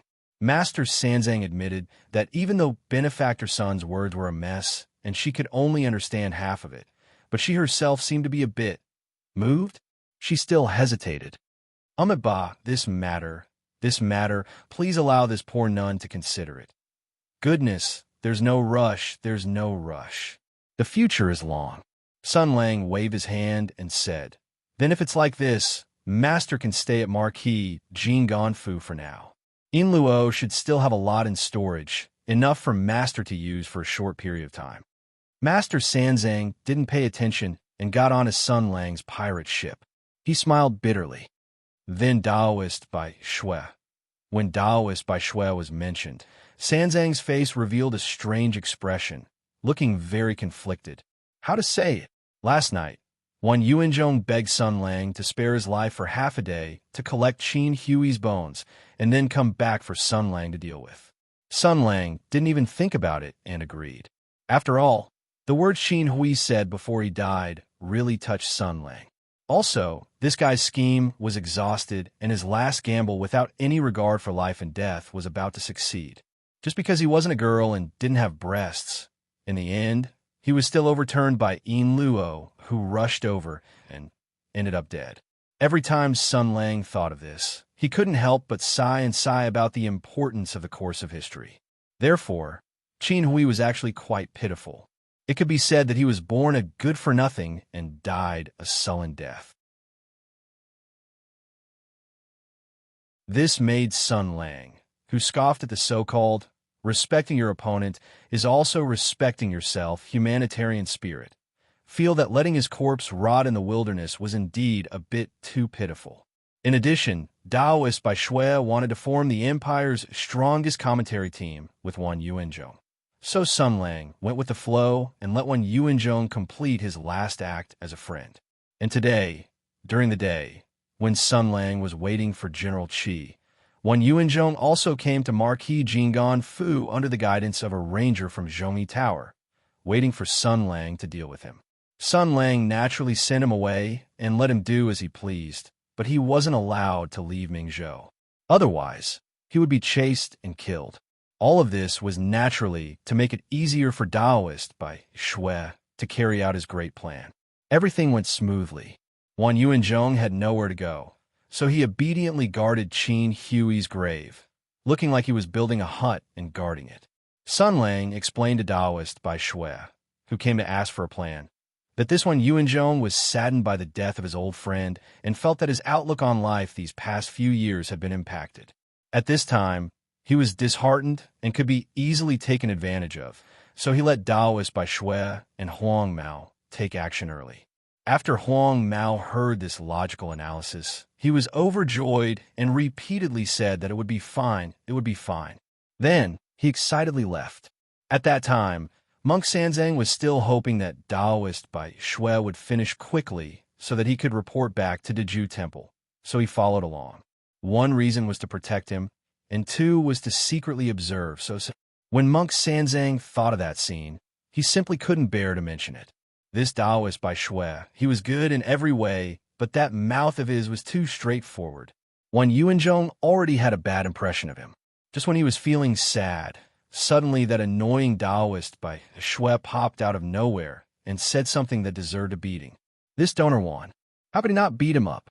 Therefore, during the day, Monk Sanzang, who was secretly guarding and watching, could only watch Taoist by Shui and one Yuanzhong quarrel and beat each other up, repeating the cycle. He didn't know when it would end. Sun Lang also guessed her thoughts and comforted her. Let them be. This matter can't be rushed. All right, since we've reached a consensus, I'll pack up and prepare to go to Huqing. Zhang Yinluo suddenly said, wait. Sun Lang turned his head. What's the matter now? Yinluo hesitated for a moment, stared at Sun Lang, and finally made up her mind. You, come home with me. Sun Lang said with joy. You've thought it through? thought through your head? Zhang Yinluo rolled her eyes at him. Come back with me to see my father. Sun Lang was overjoyed. Damn, you've accepted your fate. Before Yinluo could say anything, Zhao Fei Huang, who had been smiling all this time, jumped up and said, Sun Lang, don't go. Her father will eat people. Zhang Yinluo said angrily, Your father's the one who eats people. As soon as she said this, she felt that she had misspoken. After all, Zhao Fei Huang's father had passed away a long time ago. Just as she was hesitating whether to apologize, she heard Zhao Fei Huang say, My father has been dead for many years. As a ghost, naturally he will eat people. If he comes to the world of the living, he will eat you first, the guy who stole his daughter's husband. Yinluo was more afraid of these kinds of demons and ghosts. Hearing this, she shivered and said angrily, Nonsense. My father doesn't eat people. Zhao Fei Huang looked up to the sky and laughed. When it came to quarreling, Zhang Yinluo was no match for her. She said righteously, You are a cow spirit, so your father is naturally a cow spirit too. Which monster doesn't eat people? Zhang Yinluo was furious. You. Okay. Sun Lang waved his hand and said, I really should go with you to the Zhang mansion. Last night, you contradicted your father and openly ran out to be the enemy of the Black Armored Army. Although I don't know why your family was willing to let you out, they must be worried now. No matter what, I have to go back with you to reassure them. Speaking of this, Zhao Fei Huang also understood. She also heard a little about what Yinluo did last night. Under the premise that the Zhang mansion knew it was related to the conflict between the Empress and the military officials of Tianyuan, Yinluo could run out under the pressure of his family. Although he had confidence in Sun Lang, he still had to bear a lot of psychological pressure. She said resentfully, Forget it, for the sake of the cow spirit really did help this time. Yinluo was stunned at first, and then he smiled at Zhao Fei Huang. Zhao Fei Huang curled her lips and turned her head to one side. For a moment, there was a kind of harmonious atmosphere between the two people who had been tit for tat. Sun Lang nodded. The scene in front of him made him a little bit more confident about his future. Adjusting the relationship in the harem was not that difficult. So he said with a smile, Everyone has to be good friends. Hearing this, Zhao Fei Huang immediately put on a gentle and virtuous appearance, saying softly, Sir, this concubine does not care how many women you have outside, as long as you still love me. What kind of virtuous and professional aura was this? I almost believed it. With everyone sending them off, Sun Lang and Zhang Yinluo left the marquee of Jingganfu. Recalling the hostile atmosphere between Yinluo and Miss Zhao, he smiled and said, Actually, Miss Zhao's relationship with you is not bad. Last night's matter, she also owes you a lot. Zhang Yinluo snorted. You only know how to speak up for her. Sun Lang complained. How so? Yinluo, my feelings for you. Can't you feel it? Are you referring to your vulgar eyes and wretched actions that don't stop at all times? Although Zhang Yinluo said this, the corners of his mouth revealed a smile. But very quickly, he looked at Sun Lang with vigilance. You seem to be very used to handling the relationship between two women. Thinking about it this way, it's true. It's the same between me and Dongfang Xian. It's also the same between me and Zhao Fei Huang. And it's also the same between me and General Zhao. You seem to be able to take care of both people's feelings when you're with two women. How are you so skilled? Sun Lang blinked his large eyes and said innocently, What? Zhang Yinluo's gaze became even sharper. When you were fighting, you didn't know any romantic debts, right? Sun Lang laughed. Are you referring to Chao Patao? Ah, back then, I was so great and righteous. It was normal for me to have admirers and followers. After all, that was a battlefield. And that was in the past, not now. And he explained a few words, then took out his trump card. He raised both of his hands and said sincerely, The current me is very honest. I won't do anything. You can't do it. Yinluo ridiculed. However, from the girl's gentle gaze, Sun Lang could tell that this time he had still muddled through. Sigh. She still didn't know that Annie Lou was immune to the power of health. Also, forget it. Let's just stay like this for now. So, Inluo, why are we going to your house? You know when you get there that you're tuning in to the Warrior Lore YouTube channel. Don't forget to subscribe and join us on this journey to catch the most captivating stories.